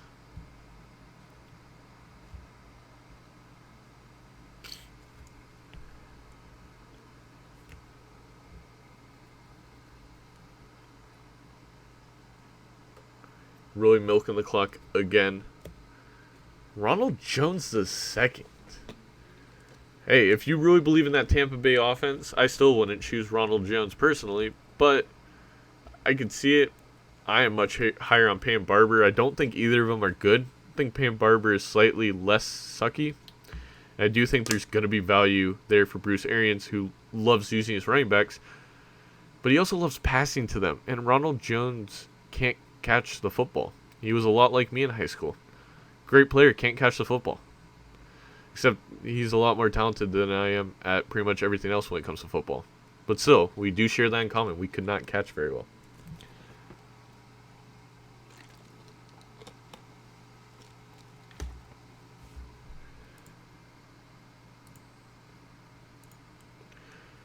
We are down to Lake, so the man who chose Justice Hill in the 6th round. I'm going to highlight that every single time. Sorry if it gets annoying. He chose Justice Hill in the 6th round.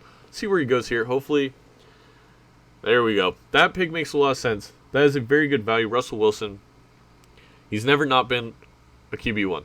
He has it. His entire career, no matter how many times they rush the ball, he's a QB1. Great value in the 8th round. I do not hate it one bit. Honestly, I think Lake, for his first draft ever, has done a phenomenal job if you minus that Justice Hill pick.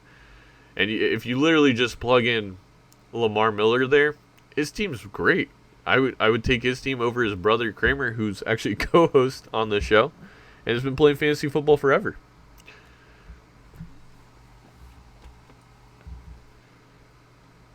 All right, Ryan, he's got the Watson Hopkins stack. Got Vance.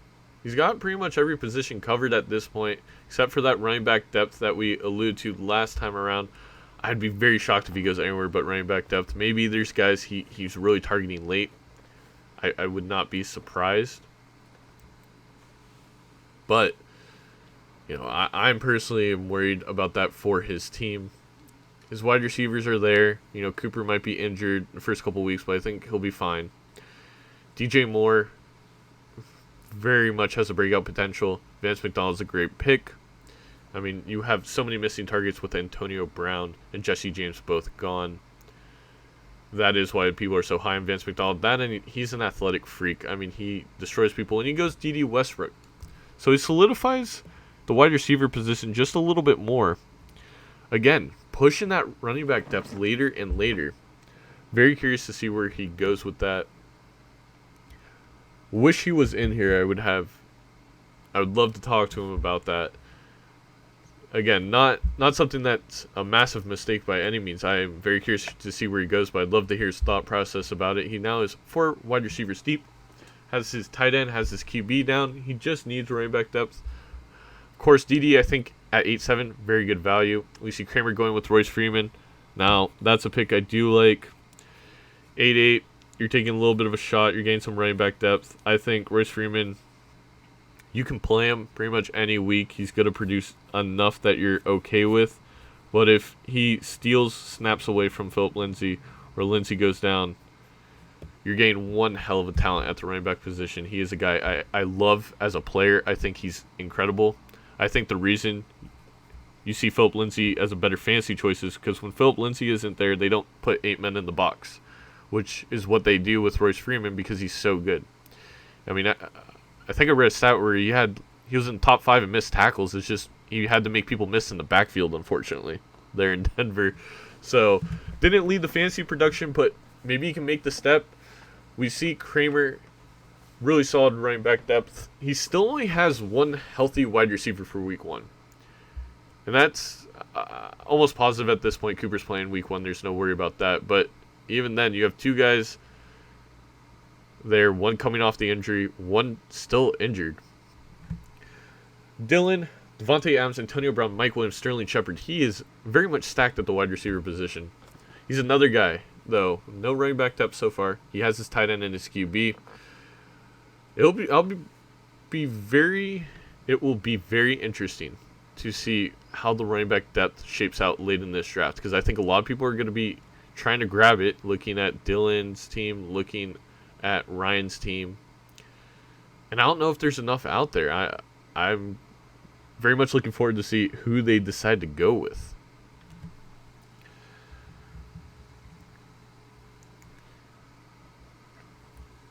So I think after this turn, I'll bring Cameron in again. Give me a little bit of break from talking. And we haven't heard from him since that first overall with Kamara. Just message him right now. Hunter Westbrook on the clock. Went Allen Robinson last time. I think great value with him and Robbie Anderson. I don't love his running back with Philip Lindsay, but very good wide receivers. Cameron heard me. You know what? I'll bring him in here. All right, Cameron. We'll wait for... Oh, wow. You're very loud. Sorry. No, go ahead. Talk. What's up, dude? All right. I'll bring you up just... Hear me? Really trying to get this volume down. Now go. So where do you think is the right spot to take a quarterback?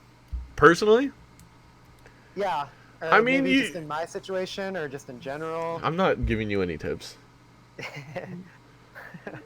I'm sorry. I brought you in It's here okay. to give myself a break from talking.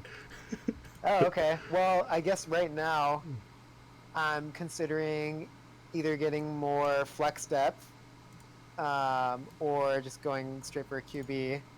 But there's just so many good QBs available Exactly. that it's kind of like, why would I want to do that now? But then there's also just good running back options for you know, you got Daryl Henderson there. Uh, I don't know about a Daryl couple. Henderson, but You got Jalen Samuels. I yeah. mean, that's kind of reaching a little, but you got some good backups there. We'll talk about Hunter's pick really quick. He went Njoku. He got that tight end. I think he really likes David Njoku. There's a lot of options there in that Cleveland team. Don't know if Njoku's ever really gonna break out at this point. I think if he was gonna do it, would have been last year. But he's still a solid tight end. Just think his value's a little high. Yeah, So I had him last year, and he was just so hit and miss. He'd have so many games where he'd have like 2 receptions for 30 yards, and I don't know, that just kind of puts you off. exactly. And I mean, with Jarvis Landry there, I think Nick Chubb is underrated as a pass catcher. There's a lot of targets that need to go around for him to be relevant. Jalen Samuels, all the way in the 8th. The Yeah, homer that's pick. yeah, man. So at this point, I don't really know what I'm gonna do. Talk us through it. Well, honestly, I think I need at least one more wide receiver slash running back that I can just have just in case of an injury. I don't really like Fitzgerald. I mean, that offense could be good, but I don't know, man. Everyone saw that game against the Raiders last week. I don't know if Fitzgerald's going to be a good option. And you're talking very very highly about that boy in Green Bay, Valdez Scantling. I think I'm probably going to go with him. I mean, I'll be honest. I can't lie to the viewers. I have no faith in Fitzgerald at this point. Just because I think they're going to spread the ball around so much, and I still don't think they're going to be that good, to the point where it's like it's going to be hard for Fitz to be a value. Valdez Scantley has every opportunity to just absolutely blow up this year. Now, I think he might be a boomer bust guy, which is always hard to play with in a fantasy football league where you're choosing a lineup every week. But Yeah, and I figure like when you get to this point of the draft, or you're really trying to get bench depth, there's the argument that you want to just have a bunch of guys just in case of injury that they can kind of fill in and at least give you some production. But I think there's also the argument that you want to just take a guy that, if someone like Todd Gurley gets hurt, then you might have an RB. But is that even Daryl Henderson, or is it Malcolm Brown? Because they re-signed. People forget they re-signed Malcolm Brown, and he's a solid running back. Yeah, man. I don't know, man. And then there's the QB aspect of it. Like, seems like Andrew Luck's fallen pretty hard. I didn't realize how much people flying don't like down. him this year. No, what happened was, do you know about his injury concern? Yeah, everyone's been Okay. talking about it. I mean, see, 2 years ago I took Andrew Luck in like the 5th round. Oh and, no. Yeah, he didn't play all year, so I don't know, man. I'm gonna wait on QB, and I'm gonna take my boy Daryl Henderson. All right, you're Okay. shooting your shot.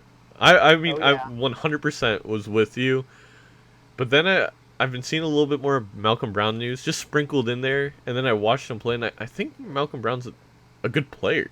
So I'm kind of worried that if Gurley does go down, or with the limited touches, it might be the Malcolm Brown show, and this hype for Daryl Henderson doesn't make that much sense. I think it's a weird situation because the draft capital they spent makes you feel like they have to play him. But, I mean, True, but Brown did get hurt last year, right? yes, Malcolm Brown did, and it could be just I mean, you look at the 49ers, they got McKinnon, they have Coleman, Breida, Mostert. I mean, they have tons of running back depth, and it could be McVay doing the same thing where he's like, I just need running backs that I trust on my team. Yeah. I mean, I don't know. I think they're just kind of scared shitless right now because Gurley is was supposed to be the guy, and now he's what is it, arthritis or degenerative Yeah. knees or whatever they're calling it. Yeah, that's a scary situation. And yeah, Brown is probably someone that they were looking at as maybe just like a backup level guy, kind of fill in here and there for Gurley. So maybe Henderson's the future, but at the same time, yeah, you're right. Maybe this year he's still too young. Brown might still be a better option in fantasy. All right, thank you for stopping by. Not bad picks at all. I love MVS. I think that was a great one. Oh, thank you. All right, Appreciate it. talk to you later. All right, fuck you too. What? All right, well, a rude entrance from my business partner there, Cameron, or rude exit, excuse me. We've been going for an hour and 20 minutes. Not too bad. The draft is going by pretty quickly. Duke Johnson. Well, we know what AJ likes. He likes running backs that can catch the football. Jalen Samuels, Duke Johnson. Now, here's my thing. I don't hate the picks. I hate where he drafted him at, because I don't think either of those guys were on anybody's radar for this entire draft. I think he very much could have waited. You know, it could be the wedding booze or the belly dancing's distracting him. I'm not going to hate on him. If he comes back at any time and wants to do a interview, I will for sure be asking about that. So teams are starting to shape up. We got Cameron's roster with Kamara and Freeman at running back, Hilton, Galladay, Boyd, wide receivers. Then he picked up Cohen, another running back, Henry, Valdez-Scantling. Took a shot with Darrell Henderson. We're looking at AJ. He's got Saquon at that running back's position, Sony and Mark Ingram. Solid wide receivers throughout with Mike Evans, Adam Thielen, Jarvis, and Will Fuller. Then two kind of interesting picks, Jalen Samuels and Duke Johnson. If this was full PPR and not half PPR, I would understand those picks maybe a little bit slightly more, but as it stands right now, not convinced by Duke in Houston. And I don't know how much Jalen is going to get in Pittsburgh.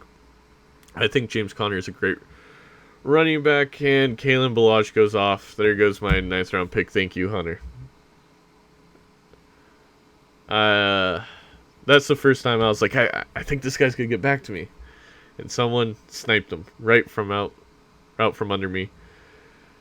Kalen Ballage, I think, is going to be the guy in Miami, at least for the first couple weeks, as Kenyon Drake kind of gets back. I don't know. I think Kenyon Drake is more talented. I think Kalen Ballage does have some talent there. The problem is, how good is that offense going to be? Everyone's getting so hyped up for both of them, but at the end of the day, that offense is still going to be run by Fitzpatrick or Josh Rosen. I do think those coaches come from New England. A lot of people are scared. They've never called offensive plays before. They came from a New England system. They came from a very good offense. I think they're going to know how to run it. Now, we did see it not work out with John DeFilippo and the Vikings coming from a good offense in Philadelphia. I don't think that's going to be the case. I think the offense is going to be okay in Miami. Is it going to be enough to support Kenyon and Kalen Ballage? We will find out. They're just both running backs who are very talented. I think Kenyon Drake is an elite talent in the NFL. But again, there's two of them. They're going to share a backfield on a team that's probably not going to be that great. So we'll see what happens. It is a 9th round. It's not too crazy to be drafting here. Dylan is on the clock. Still same with only Miles Sanders and Fournette, and he goes Larry Fitzgerald. Dylan does not care about running backs. He just doesn't. I don't know if he knows information we don't know about Miles Sanders and Fournette, but he just doesn't care. He's going to be drafting wide receivers all day, it seems like. He's got the Antonio Brown, Devontae Adams stack, which is just, it's killer. It's going to be great. Mike Williams, Sterling Shepard behind that, and then Larry Fitz. Let's take a look at the running backs available. Let's see who we had to choose from. That could be part of the problem. They are kind of flying off the board. We have Jordan Howard. Maybe he doesn't want to go that route with Miles Sanders. Kareem Hunt, Cleveland, he's suspended. I wouldn't draft him. McCoy, we don't even know if he's going to be on the team. Carlos Hyde is backing up. Pam Barber, Adrian Pearson, Damian Harris. You know, it's somewhat understandable. The running back depth isn't great. But I personally would have tried to grab someone I like there, because who knows if they're going to make it back to me. Kramer going with Corey Davis. At this point, I'm almost positive Kramer's not drafting his own team. I think he's using a D20 die. He puts 20 guys into a hat, rolls the die. They're each numbered, picks the number, drafts that guy. That is not a very Kramer-like pick. So far, his team: Zeke, Kelsey, Mahomes, AJ Green, Cooper Kupp, Lamar Miller, Latavius Murray, Royce Freeman, Corey Davis. I don't hate it. I'm giving him a lot more crap than maybe I should be, because that team does sound good, and especially when AJ Green comes back. It's a very solid lineup. Ryan goes McCoy. He has faith he's going to be there. Lake goes Jordan Howard. And, very possible, especially in that Philadelphia system where they seem to always do running back by committee. No matter how talented Miles Sanders is, Jordan Howard's going to get enough work to be somewhat relevant. So I very much understand that pick, especially since he wasted his 6th round pick with Justice Hill, who won't even be on the field for at least half the year, in my opinion, or until there's an injury. AK, who went Ronald Jones II with his last pick, is up again.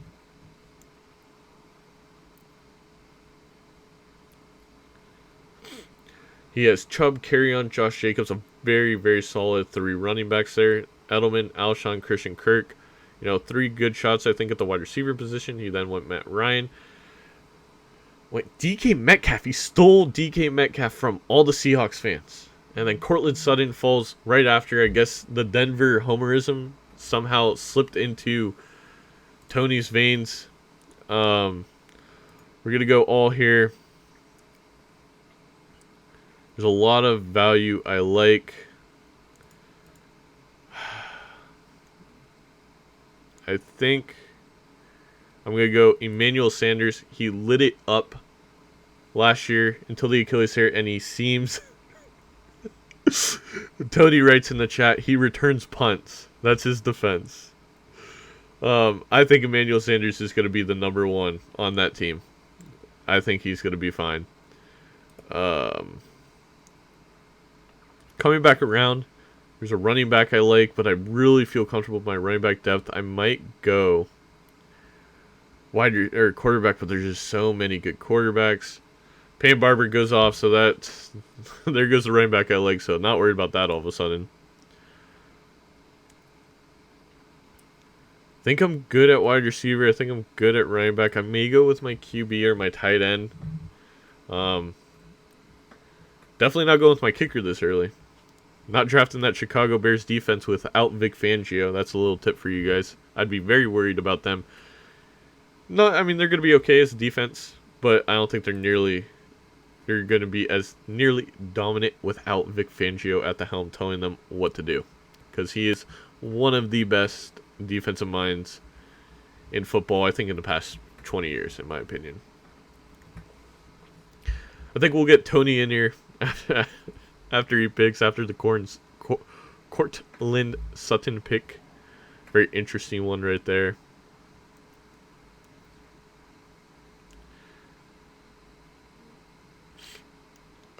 Jeremy Lin. We don't know what he's going to do. He picked 2 tight ends. At this point, he's a wild card. He could do anything. He could pick a second quarterback. He can go off the board. He could trade this pick. Not sure what's going to happen.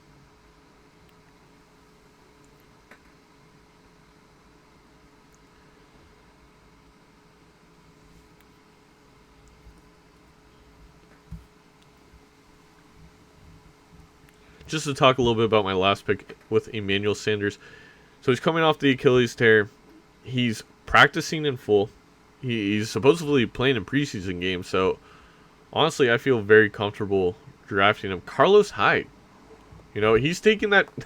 He doesn't believe in Damian Williams. That's what he's saying with that pick with Carlos Hyde, which is understandable. I personally don't believe in Damian Williams that much either. But that Kansas City offense is so good. If Carlos Hyde gets any kind of opportunity there and somehow seizes it, it's a great pick here in the later rounds. We're now to P-Jack. Got Carson Wentz. Stole Payne Barber right from under me. Unfortunate, but it's okay. His running backs are Gurley, Chris Carson, Rashad Penny, Payne Barber. Wide receivers, Juju, Stephon Diggs, Calvin Ridley. A really great set of 3 wide receivers, but he hasn't touched it in a few rounds. He got O.J. Howard at tight end. He got his QB at Carson Wentz. I'm really expecting a wide receiver pick here. We'll see who it is.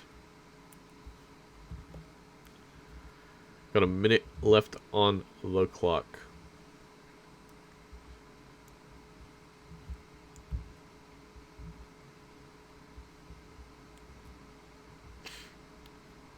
He goes with Dante Moncrief. Interesting. I mean, we're hearing he's the second man in Pittsburgh. I just don't believe it. I really think it's going to be James Washington. I don't believe in Dante Moncrief's talent. If I'm being completely honest, I'm going to go ahead. I'm going to address QB. And I'm worried about Andrew Luck. So, do I want to address QB, though? There's so many good ones left. There's so many guys I really would not mind taking. There's some running backs here.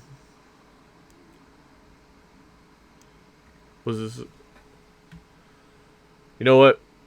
I'm gonna punt it. I'm gonna punt QB another round. I just think there's so many good ones. I'm going with Matt Breida. Matt Breida, San Francisco. He's gonna be the running back. You heard it here first. He's way better than Tevin Coleman. Jerick McKinnon. He's gonna be put on IR. Matt Breida is gonna get 1,000 yards passing and rushing, rushing and receiving. I love my running back depth, but I really do have a lot of faith in Matt Breida.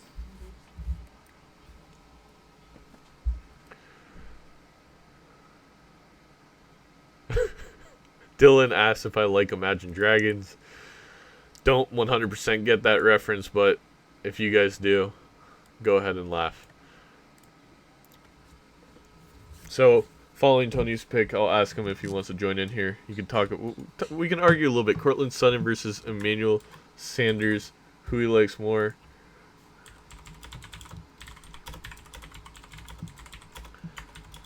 You know, looking at his team, he's got running back depth. He's got wide receiver depth. He's probably in the same boat as me. He goes with Drew Brees. Ugh. I mean, does get the Michael Thomas stack. Maybe that's the thing that made him lean a little bit towards Drew Brees. We see Alexander Madison going for AK. As a Viking fan, I personally wouldn't have done that. All right. Tony. Let's argue. Cortland Sutton versus Emmanuel Sanders. Well, the main reason was, besides like the kicking part, is that Emmanuel Sanders did blow out his Achilles, and that's a pretty devastating injury for a wide receiver to have. But do you? In my opinion, he fought Cortland Sutton in practice. Yeah, but who won? Do we know? The fact that Emmanuel Sanders at his size wasn't killed, I think shows you that the Achilles is fine. That's my argument. Isn't Cortland Sutton like twice his size? Have you seen like football players fight? It's usually just two people grabbing each other's face masks on the ground for about 2 seconds. That's a good point. Drew Brees. So did you do it for the stack with Michael Thomas? That's my guess. The stack, and just it's the 10th round and Drew Brees is on the board, and I mean I would have gone Luck, but it was between Luck and Brees, and I have Thomas. Plus, I mean, how can you really pass when Luck has that weird injury that he's probably, how long has he been hurt for? It hasn't been since like pre-training. He's been having a issue. So I mean, and it switches every day what the injury is. It goes from calf to ankle to foot to. I'm sure it's going to end up being his neck and shoulder, and they're going to be like, "Oh, he's gone for a season." I didn't want to risk. I mean, I drafted Luck that 1 year in the 2 QB league when he didn't end up playing. All right, another argument we can have is you drafted Tevin in the 5th. I got Breida in the 10th. Do you think Tevin's going to really play a ton more than Breida and be way more valuable? They went after him in free agency, didn't they? Like, I mean, that just speaks a lot about it, especially when they already had. I mean, last year the Niners, how many running backs did they go through, and how productive were all? They were whoever started for that team was putting up points. That's true. I forget his name. Who was the guy who got he broke his arm? Was it Mostert or? Yeah, Raheem Mostert, I think. Yeah, even I don't even know who that guy is. But he put up points until he got hurt. So like, whoever is in that backfield as the RB1, he's gonna be winning you weeks, I think. I'm concerned that maybe Shanahan got him just to play the Tevin Coleman role as Tevin Coleman. Yeah, but the Tevin Coleman role could be. I mean, you're someone who doesn't like Dante Pettis, right? I was so high on him, and then all this news in the Bay Area keeps coming out that he's not going to play well. And Trent Taylor's out for who knows. That's a good point. And it's a foot injury on a wide receiver.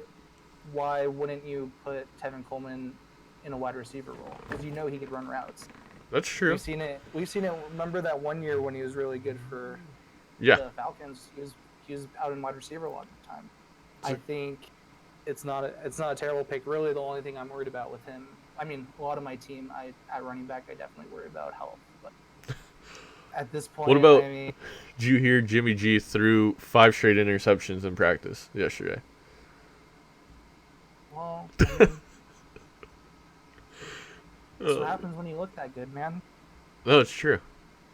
You get easily distracted by mirrors. All right. The reflection off the visors.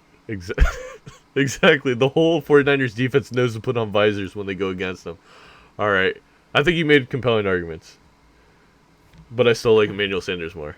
Well, I mean, it's just that injury. Like, if it wasn't an Achilles injury, if it was like an ACL injury or something, I would feel a lot more comfortable with him. But it's on the second year. He's a big body. Joe Flacco is the quarterback now, That's true. so that definitely weighs into that. All right, man. Thank you. Might get you back in towards the yeah. final few rounds. So my last pick will be a treat. That is for sure. I have no idea what you're gonna do. Me either. All right. Tony again, everybody. Made a compelling argument for Tevin Coleman. I think that injury to Trent Taylor is a big deal. It definitely does raise the value of Tevin Coleman. I think him and Jalen Hurd are the kind of guys who are going to benefit from that Trent Taylor injury, maybe even George Kittle, though I think his targets are pretty locked in. I feel confident about Matt Breida in the 10th. I mean, like Tony said, whoever's put in there is going to put up points. Shanahan does such a good job of scheming with running backs. He also has an eye for good running backs. I like my value of getting Matt Breida at 10-3 over Coleman at the end of the 5th. But, you know, both of us have pretty solid running back depth, so shouldn't be too worried. In the meantime, while we talked, N'Keal Harry went off the board for Lake, the man who's going to be competing with my Josh Gordon. Deshaun Jackson for Ryan, the ultimate boomer bust boy. Anthony Miller from Kramer, Mr. Big Hands. And now it's up to Dylan. Dylan, who, for some reason, every time he comes around, they just talk about his running back depth worries. And he grabs Kareem Hunt, a guy who's not even going to be there for 8 weeks. So, still going to be worried about running back depth for at least the first 8 weeks of the season. We'll see what he does when he comes back around. Hunter, who sniped Kalen Balazs from me. He might have not have made it to me. I think Tony might have grabbed him. But I did really want Kalen Balazs. Let's see what Hunter goes with now. Might head over to another interview with him after he makes his 10th and 11th round picks. Check on the chat. See, finally, he was getting impatient and everyone's cute. Anyone want the pick? Oh, it looks like Hunter wants to trade this pick. Let me bring in Hunter really quick. Hunter, you're live. What do you want for your pick? We gotta do this quick if we do it. Maybe a pick next year. What round? A late pick next year.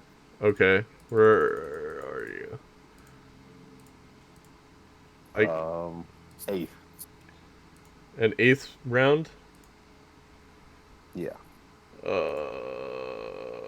2019 round 10 receive.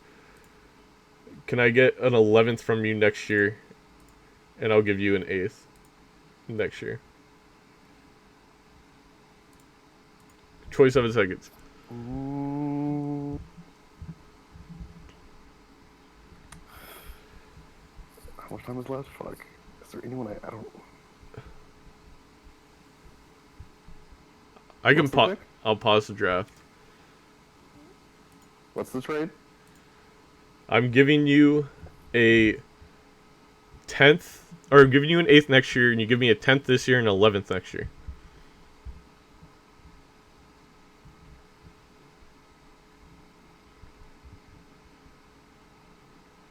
I give you an 8th. No. I'm No, giving you give me an 8th. Yes. You give me an 8th and an 11th? No. You give me a 10th this year and an 11th next year.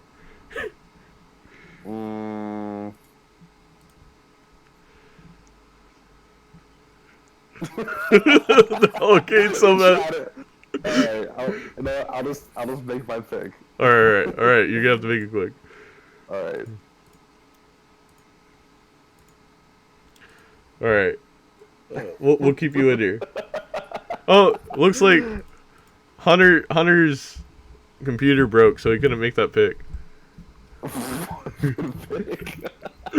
He goes with Devin Singletary.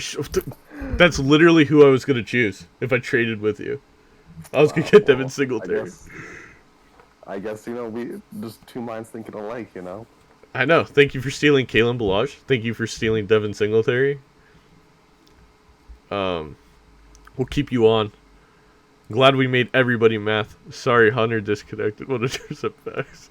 Start it right now. Forfeit pick. This is a joke, right? You can't pause the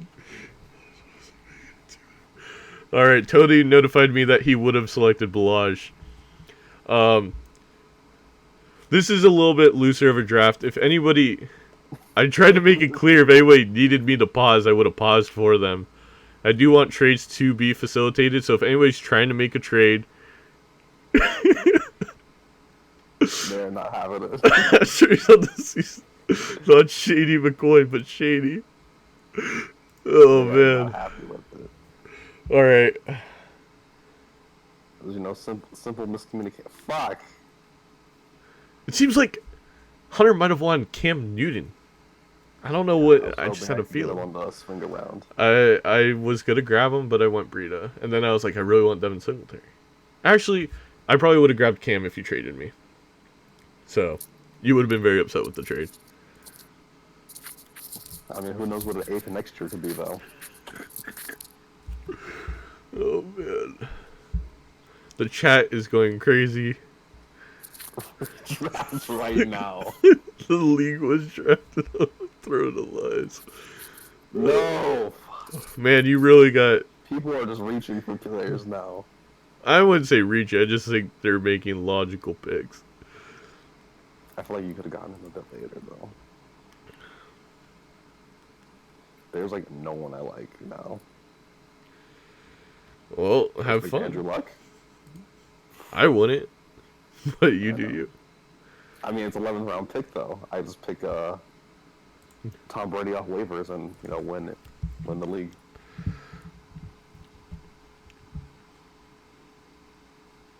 You know what I mean, Joy Bean? Yeah, sure. There's literally no good players. It's getting a little thin out here in a 12-teamer. And this is why I stacked running backs and wide receivers. What's your good idea? We'll see. I got someone I've had in mind for a little bit.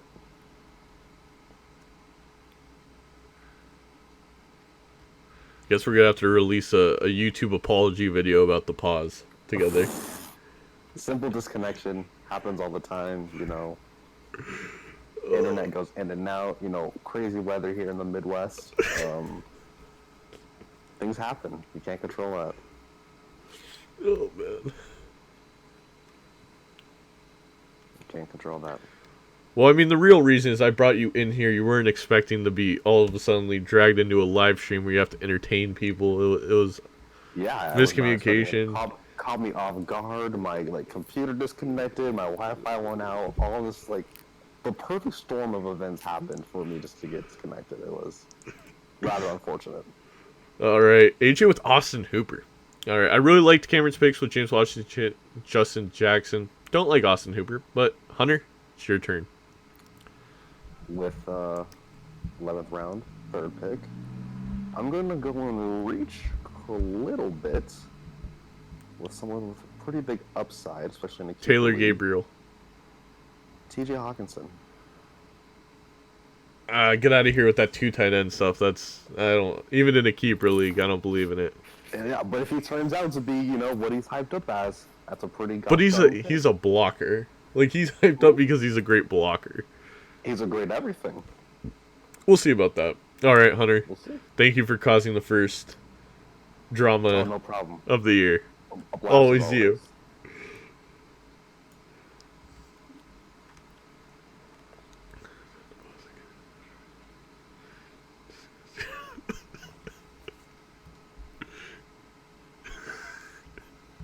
The chat has really lined up. I'm kind of glad we paused it because it seems like everyone's getting in now.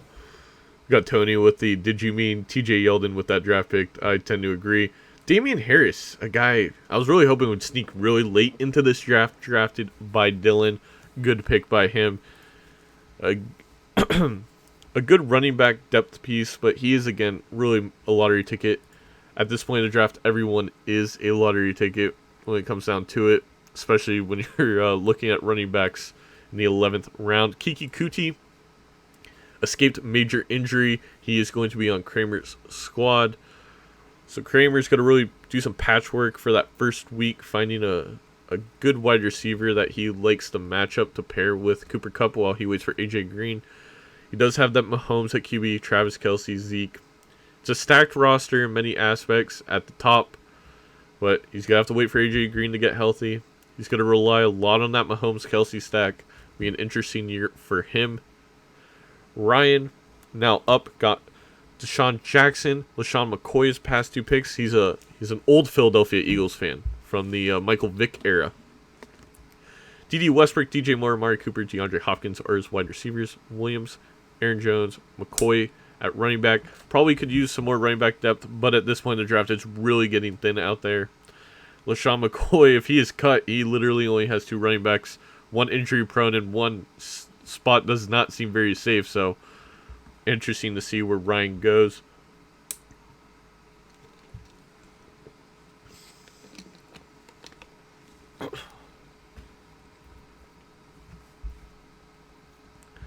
See if we need another pause in here. Everyone taking it down to the wire.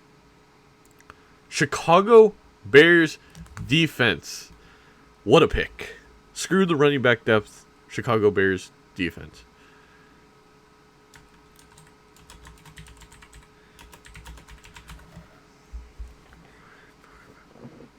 He literally milked it to 10 seconds left to pick a defense. What a guy. Of course, Hunter trying to defend it. We got Lake, Mr. Justice Hill himself. Seeing how that turns out. He's got wide receiving core at the top, very solid, but following Odell and Keenan, only Dante Pettis and N'Keal Harry. He has some good running backs, DJ, Derrick Henry, Jordan Howard, the reach on Justice Hill. But honestly, for his first draft, again, can't emphasize this enough. I really think Lake is doing a good job. He even has Russell Wilson, Evan Ingram at tight end QB. I think those are 2 very solid choices. They're guys that, at their ADP, they might end up being values. He goes Golden Tate, so for 4 weeks, going to be a little rough out there. But he's probably not going to need him those first 4 weeks. And if Golden Tate ends up being that number 1 target for Daniel Jones, Eli Manning, whoever it is, it's going to end up working out. AK, with the early Delaney Walker choice, I don't think that's bad at all. Delaney Walker, he's really the main tight end out there, especially with the injury to the second tight end on the Tennessee Titans. His name is escaping me right now. My worry would be Marcus Mariota, but at the same time, that might be a strength for Delaney Walker because Mariota really likes to hyper-target him. He's older, but he's still got some talent. There's going to be some points on that Tennessee Titans team, and it might just come from Delaney. So in the 11th round, not horrible. Let's see with what Tony goes with here. You got Drew Brees, James Conner, Michael Thomas, David Montgomery, Chris Godwin, Coleman, Drake, Darius Guys, Cortland Sutton, Geronimo Allison. Pretty solid running back depth. Has some good wide receivers mixed in there. He got Drew Brees and that Michael Thomas stack. 50 seconds left. Where does he go with this one? And he goes Jamison Crowder on the Jets. Really buying into that Sam Darnold hype. I am going to go ahead and grab my tight end right here. It's Mark Andrews for Baltimore. I'm calling it now. He is this year's George Kittle, in my opinion. Considering Lamar Jackson can only pass to tight ends, Mark Andrews is going to have a huge year. Great player. In very limited snaps, he was usable last year. I think he had something like 20 to 30% per game. This year, it's going to be skyrocketing. I bet you 80 to 100% of snaps for Mark Andrews. I feel very much confident in him. Following that, Devin Funchess for Indianapolis goes. And we see Tyrell Williams off the board. Two good wide receivers, especially this late in the draft. Tony did point out a flaw in my plan with Mark Andrews. Lamar Jackson doesn't pass the ball. He does rush. That's a good point. Probably shouldn't have drafted a tight end where the running back is the one getting the ball snapped to him. John Brown follows Tyrell Williams, another one of those kind of boomer bust guys. Darwin Thompson, the guy I was slightly looking at. I'm going to take the bait at this point. I'm going to take Andrew Luck. It's the 12th round. If this pays off, if he ends up being healthy, I'm getting a guy who in most drafts goes in the 4th. Hopefully he is healthy. There's plenty of other guys I feel very comfortable taking later in this draft to, pair up. There's still so many good QBs that I don't mind holding on to Andrew Luck for a little bit.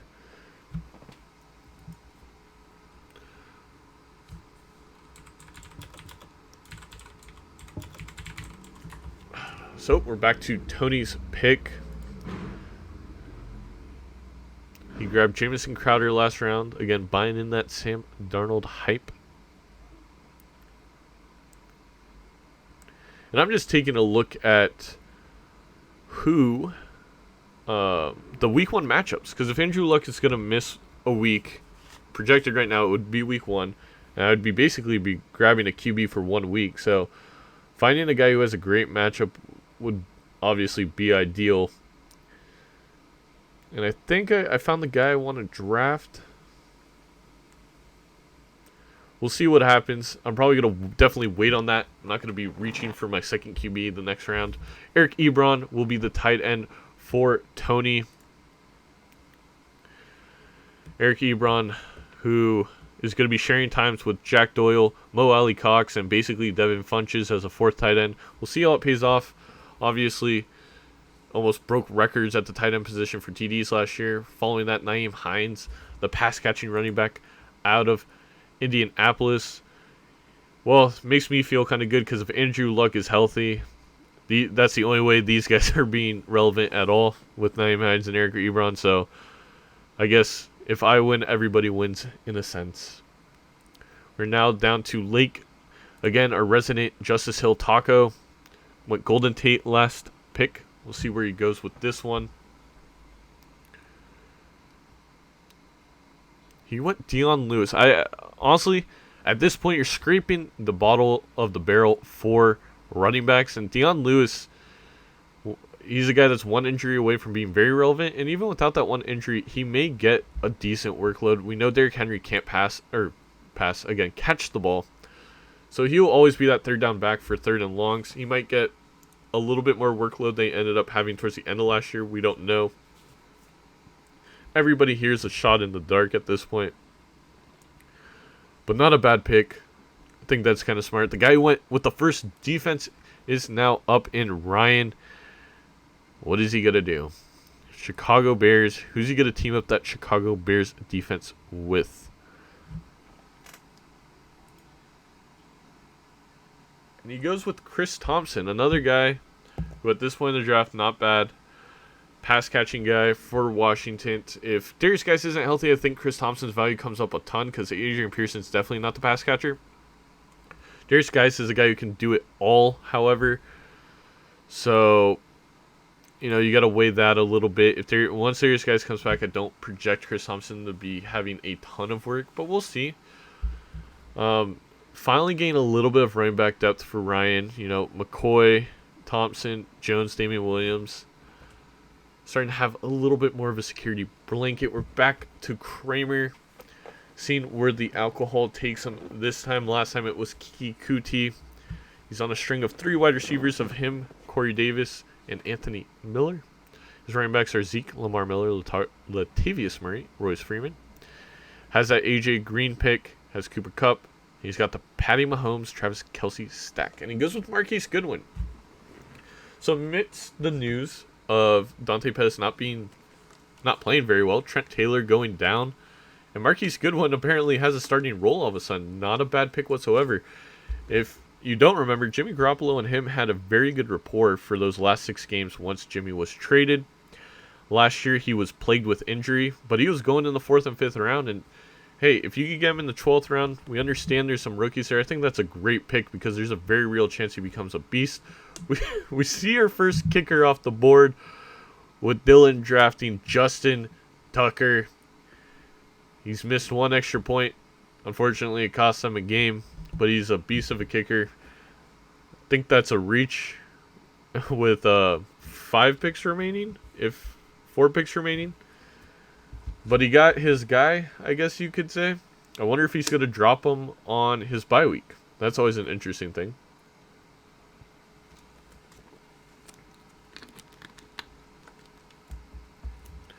It's always weird reaching for a kicker because when that bye week comes around, most kickers you're just going to drop. Are you going to drop Justin Tucker? Is he going to be producing the point value you want? I think Baltimore's offense is set up for a lot of field goals because I don't see him getting it into the end zone. So it could be valuable, but again, it's pretty high up. We see Hunter going with the Mecole Hardman pick. Again, anything happens to Tyreek Hill, Mecole Hardman becomes a major value. You know, you worry about injury with Tyreek Hill. You worry about him doing stupid things outside the football field. We worry about the stupid things he's already done and him getting caught because maybe he did do them or new news arriving. So Mecole Hardman, not a bad pick. I think he was drafted in the 2nd round by Kansas City, so they invested quite a lot of draft capital. Part of the reason they didn't know Tyreek Hill if he was going to be playing, but he's a good player. He's got Patty Mahomes as his quarterback, and honestly, it's almost like a wide receiver handcuff at this point with Tyreek. See AJ doubling up at tight end. It's been a lot doubling up at tight end I did not expect. We got Jack Doyle coming in, the other tight end for my QB, Andrew Luck. We'll see how that works out for him. And we got Cameron, who's neglected QB. Him and Hunter are the only 2 without a QB, if I'm not mistaken, at this point. So, like I said, tons of great QBs left. You can basically punt the position for as long as you want, and you're going to end up with a good player. Let's see if he continues to do that, or if he ends up just getting the guy he wants in this round.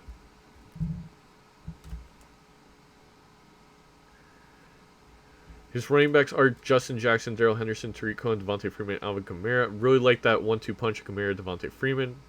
Goes with Ben Roethlisberger as his QB. Interesting pick there. And then he gets Malcolm Brown. So he's going to find out week 1 which one of those guys is a real handcuff. I imagine drops the other one. Not a bad play. Interesting play. I don't know if I would have went with Ben Roethlisberger at QB. But, I mean, he was great last year. He still has a good offensive line. So has Juju, Vance McDonald, James Conner. It's not going to be a terrible offense. So, we will see AJ after his 2 tight end run. What is he going to go with next? He's got pretty solid running backs at this point. A little bit thin compared to others at wide receiver, but he does have some elite ones. Mike Evans, Adam Thielen, Jarvis Landry, Will Fuller. Very good selection for week-to-week base plays.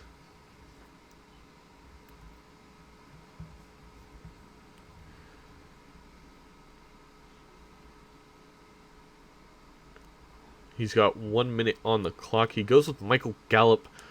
Oof, a guy I was hoping I could get at this 13-10 position.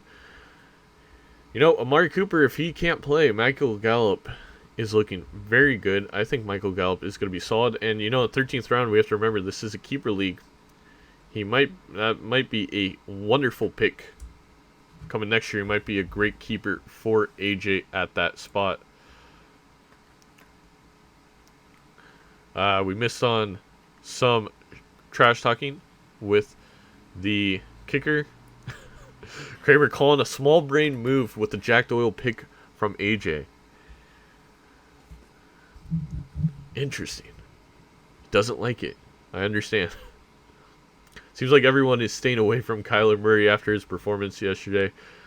Understandable. Did not look good.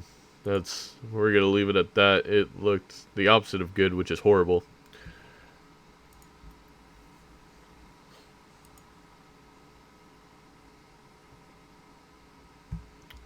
Where does Hunter go here? You got his Mecole Hardman. He's got Tyreek. Stole my 2 late round running backs in Devin Singletary and Kalen Ballage. Not complaining though. I got Matt Breida, Austin Eckler, Joe Mixon, Melvin Gordon, Dalvin Cook.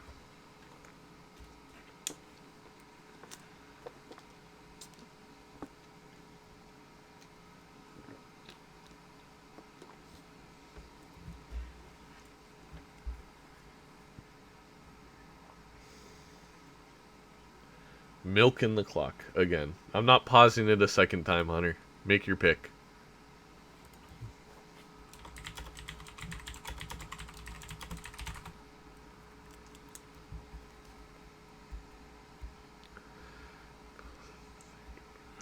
One second left. Time's up for pick 47. And it automatically goes to Kyler Murray.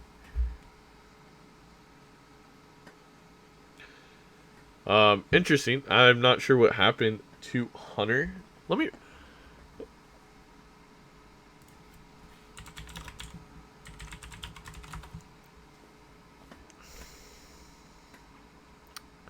I'm gonna pause the draft and see what happened. Dylan will...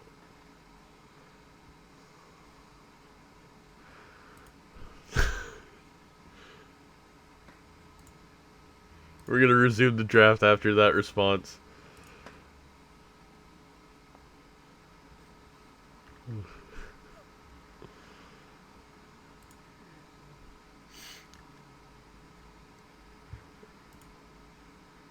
Dylan is up after Justin Tucker pick.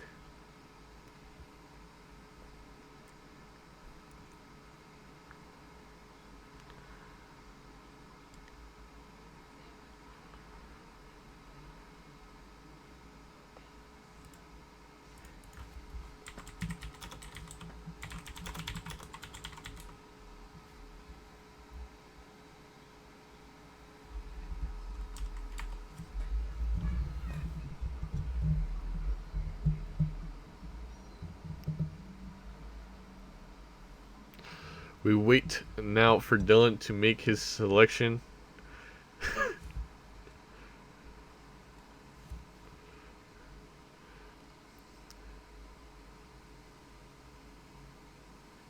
$50 seconds remaining.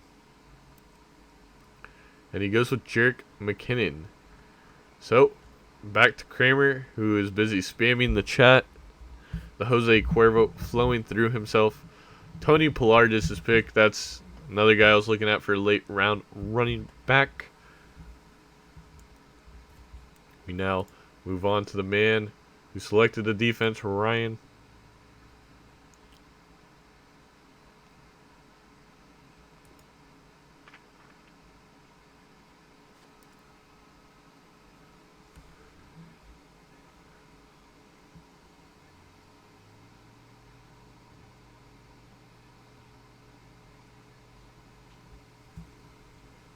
Went Chris Thompson last round. LaShawn McCoy, Aaron Jones, Damian Williams is it for running backs. Deshaun Jackson, DJ Moore, Amari Cooper, and DeAndre Hopkins are his wide receivers. Watson and McDonald, QB, tight end, and a defense, Chicago Bears. Interesting enough. So we go back to see if any new developments happened in the chat. Last time Kramer was making no sense.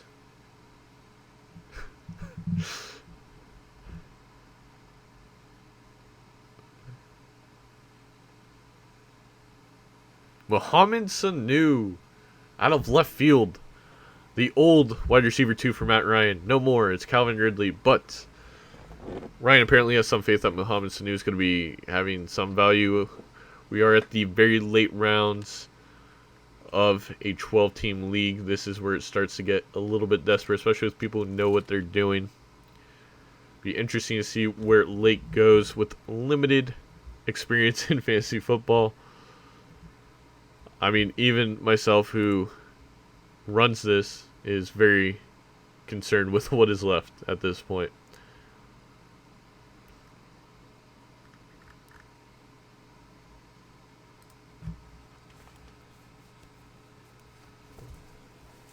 We'll get live reactions following the draft just for a couple minutes to see how everyone deals with the controversy.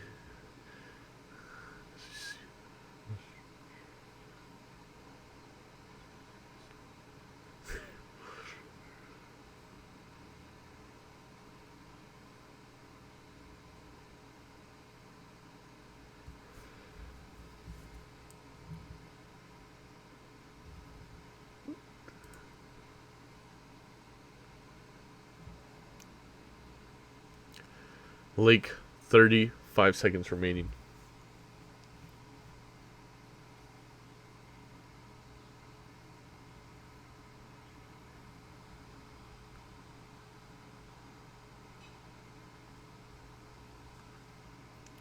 Everyone's milking it all the way down.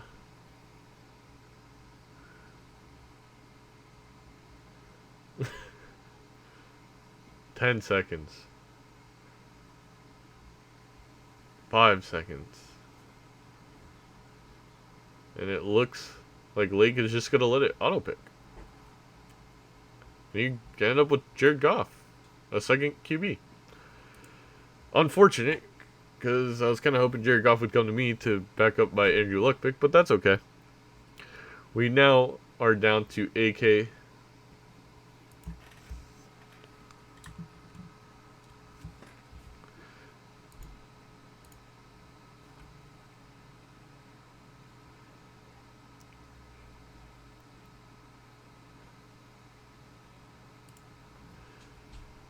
And now, AK will have his pick. And he picks Kenny Stills out of Miami. Is that the first Miami wide receiver off the board? I think it is. Crazy. I mean, there is a very real possibility, especially with Ryan Fitzpatrick starting, that Kenny Stills goes crazy to start out the year. I think that is a wonderful pick late in the draft. Marquise Brown, Baltimore wide receiver. Hollywood Brown going next. I will be going with Quincy Enunwa here. I think if Sam Darnold is a real deal, I think him and Robbie are the 1-2 punches there. I think there'll be plenty of points. Half-point PPR, not as happy than just a PPR. I'm scared to let Kramer in here, so I'm probably not going to allow him at this point to join the live stream. Not exactly excited about what he would have to say.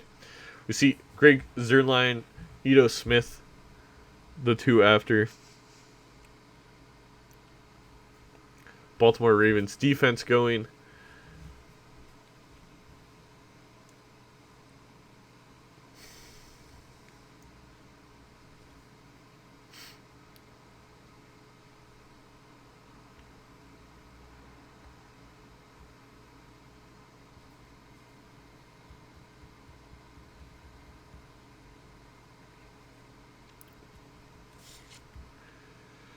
And P-Jack is deciding what to do here.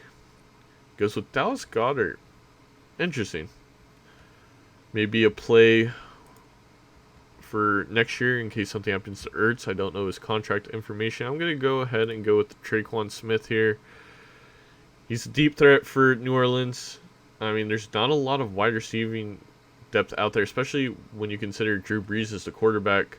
You'd figure more pieces of that pie would be taken, but people aren't that high on Traquan. I think he's got a chance here in the 14th. I feel comfortable grabbing him.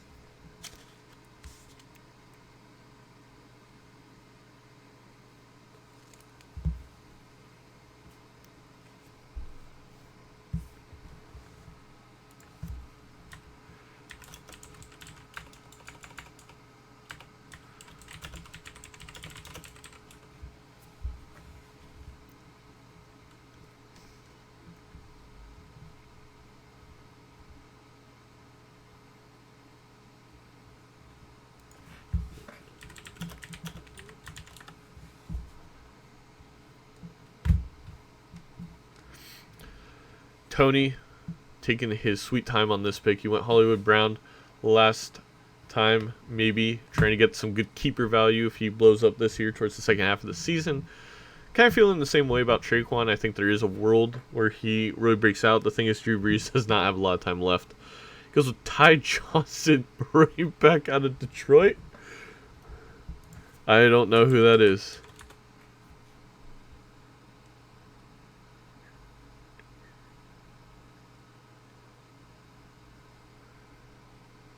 Adam Humphries falls at wide receiver for Tennessee.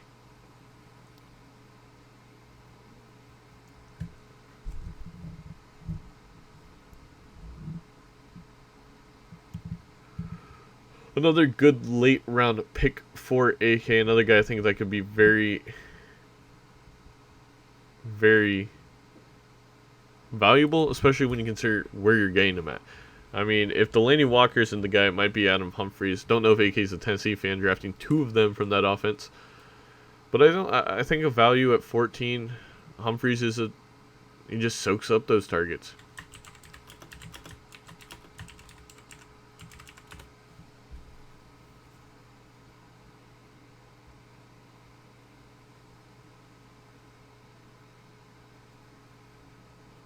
As I ask, who is Ty Johnson? Los Angeles Rams D is next off the board for Lake.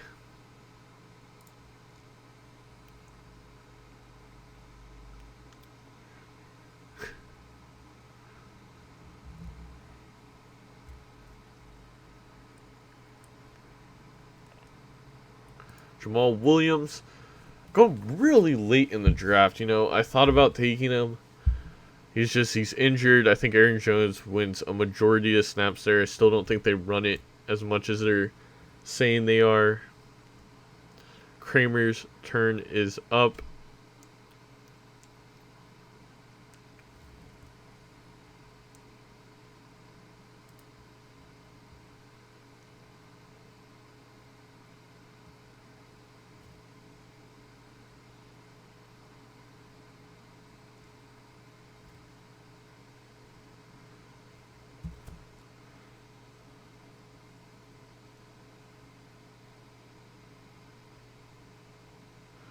Harrison Butker, the kicker for Kansas City, going to Kramer here in the 14th round. Following that, we will see what's happening. There's not much to talk about at this point. You know what? Let's bring in somebody. Let's ask Cameron. Let's get Cameron in here. Let's get what's going on with the league. Cleveland Browns defense is next off the board.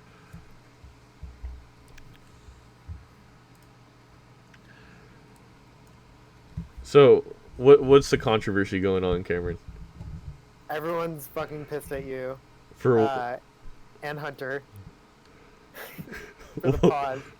For the pause. Kramer wants to smack talk you pretty hard. Not interviewing Kramer. Yeah, that was funny because he literally right before you said that, he was just like, "Oh, I really just want to talk to Matt right now."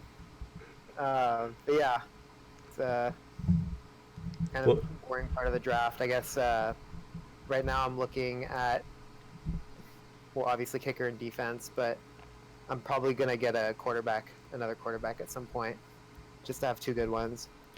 So let's. What's up? Why Ben Roethlisberger first? Is that? I didn't really like any of the other wide receivers and running backs, kind of in that area. I mean, I took Malcolm Brown. Yeah. I took Malcolm Brown just because I wanted like the insurance of just in case if Darrell Henderson's not the guy. Albeit there is risk that they just have a split backfield. Mm-hmm. If Gurley were to get injured. But I guess at this point, I kind of look at it. I'm gonna get a kicker, defense, QB. I'm still happy with 4 or 5 of the QBs left on the board as a backup. So I'm just gonna go and get a good kicker. And I think I'll probably take Kaimi Fairbairn. I like that offense. I mean, it's not a bad kicking choice. And then I'm just trying to make this an exciting part of the draft. Justifiable. Yeah, in terms of defense, the way I usually am with defense is I just look to see who has like the easiest first couple weeks. Mm-hmm. Just so I have a good start to the season. But obviously you're not going to hold on to a defense a whole year, unless if you're drafting like last year's Chicago Bears, then of course you would. But minus Vic Fangio. Exactly. So this year I really like Dallas actually. I like them in the first couple weeks just because their schedule's pretty light. So that's what I'm going to take. And I'm going to save QB for my last pick. There's definitely going to be 1 or 2 that I like there. I imagine. Hunter is, for some reason, mad about those picks. Really? So the reason there's a pause, if you guys are confused, the first time there was a pause is because I was trying to trade with Hunter, and when I was trying to trade with him, he couldn't pick. Like I don't think he physically was allowed to pick a player. So I paused it to allow him to pick a player. And then he's saying he's having some issues. Sorry, he's saying he's having some issues with like timing. And then timers and stuff. I think the second time The second time I just paused it because I wasn't sure what was going on. I thought on my end it might have like stopped, because if you guys have used Sleeper Mock Draft before, there's times where you can't pick a player and then the whole draft board gets messed up, so I wasn't sure if that happened. Then the third time I paused, it was just to piss off Kramer. That was the only reason when it was AK's turn. So there you guys go. Thank you for the answers, Cameron. Good kicker knowledge, insight good right there. analysis right there. I'm a really pivotal part of the draft. There you go.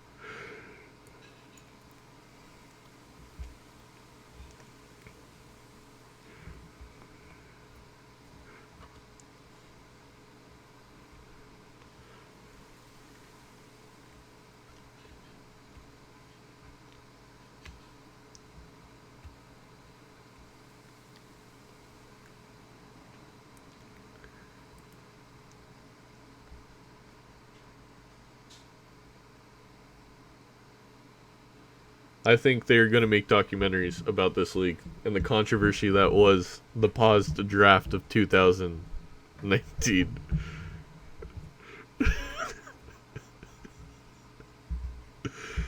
Alright, we're entering the midway point of the 15th round. We see Paris Campbell go off the board, someone I do like.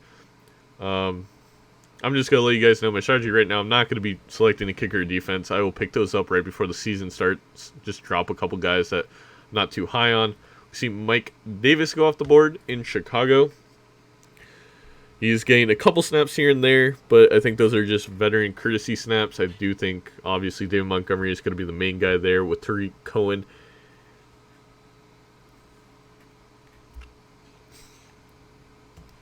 Let's take a look at this draft board as the chat is starting to become funnier and funnier as people get more upset and more upset. Ryan, who drafted Jamal Williams last round, who I don't think was a horrible pick. Let's see where he goes. To Hopkins, Deshaun Watson, owner of that wonderful stack. I think the only other stack you'd rather have, maybe the Mahomes, Tyreek Hill.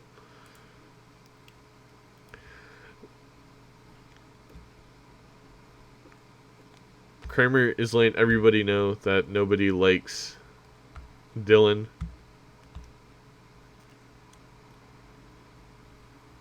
It's just opinion. It's not just an opinion, it's a fact that nobody likes Dylan. This is riveting stuff here as Ryan tries to make, or attempts to make, his pick.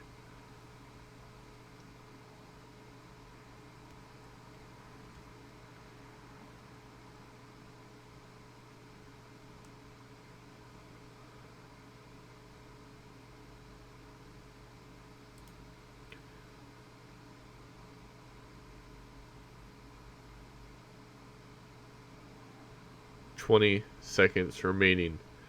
I know this is rough here at the end of the draft, but people are taking their sweet time. Ryan is really content.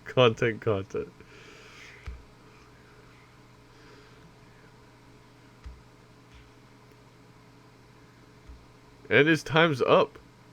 So he goes Albert Wilson. Things are getting heated in this chat.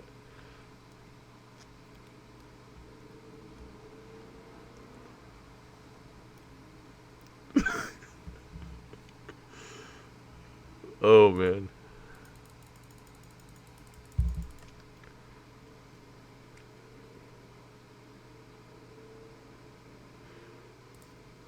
We are now at Lake, who went ahead and picked Will Lutz, a dominant kicker for the Saints. He's pretty darn good out there. Buffalo Bills follow as a defense for AK. We are now on to Tony's pick.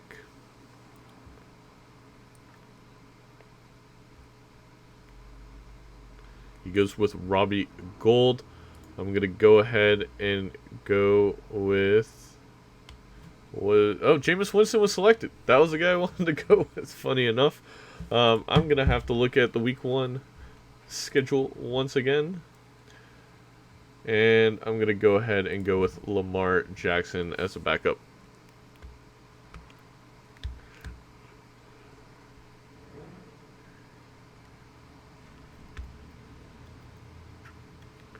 seems like Kramer's really getting along with Hunter. I thought they would be good friends. I'm glad it's working out.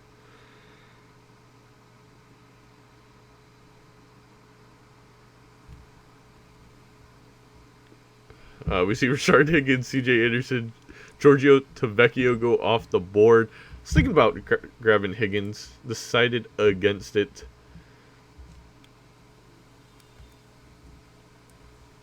There's actually a running back who I mean, if you're grabbing a running back at this point in the draft, good luck. But there's a guy I guess I don't mind, technically.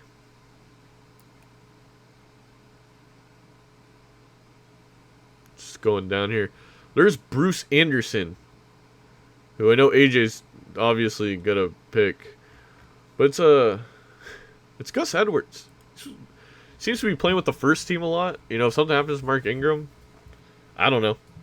I'm going to probably drop him by the time the first week happens, unless something like that does indeed happen. Denver Broncos follow for Tony.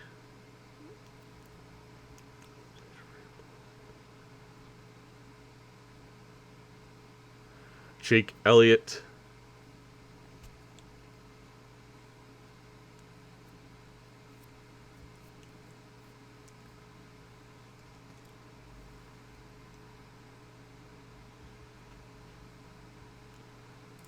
We are now back to Lake, who already drafted his defense and kicker, so he's going to probably be going with a player at this point. We'll see who he goes with.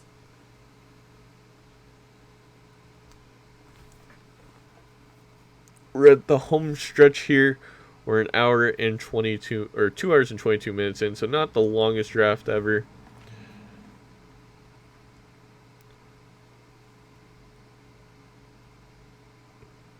Apparently, if there weren't any pauses, it would have eliminated 22 minutes. That 34 seconds of pausing really caused a rift in the space-time continuum.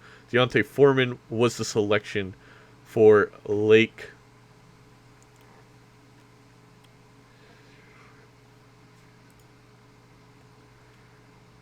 I don't know why Dylan is so upset, but we are going to focus on Ryan's pick. If he does indeed make a pick, or if he trolls the rest of them by allowing it to go all the way down. He doesn't. He goes with Steven Gostkowski. Minnesota Vikings defense. The best defense follows with Kramer. We are now at the home stretch where Dylan, the man who's very upset, is picking. He's probably upset because he has no running back depth.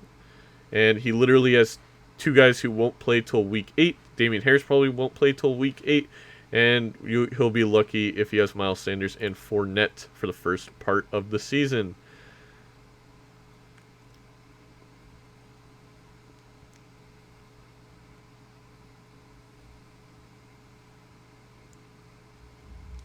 He goes with Deebo Samuel. We now have Hunter Westbrook, the man who started all this controversy. That was a weird noise that Sleeper just made to let me know that I am done drafting. I didn't think I needed that. Mitch Trubisky's his pick. I knew it. We all knew what he was going to do, even though it's dumb. AJ, who got that Jameis Winston Cam Newton stack, I hate him for it, is now up with his last 2 picks. Miles Boykin and Mr. Irrelevant. Who is it going to be? We do have a kicker in the defense, so this Mr. Irrelevant should be an actual player for Cameron's roster. We'll see who it is. It's Tom Brady, so he doesn't go undrafted. Mr. Irrelevant. What a pick. What a selection. And that ends the draft. A final look at everybody's team. Let us know who you think did the best. I'm actually going to end the stream right here. We will make a YouTube video recapping everything, the drama, the teams, everything you need to know. Thank you guys for watching. My mouth is dry, and peace out.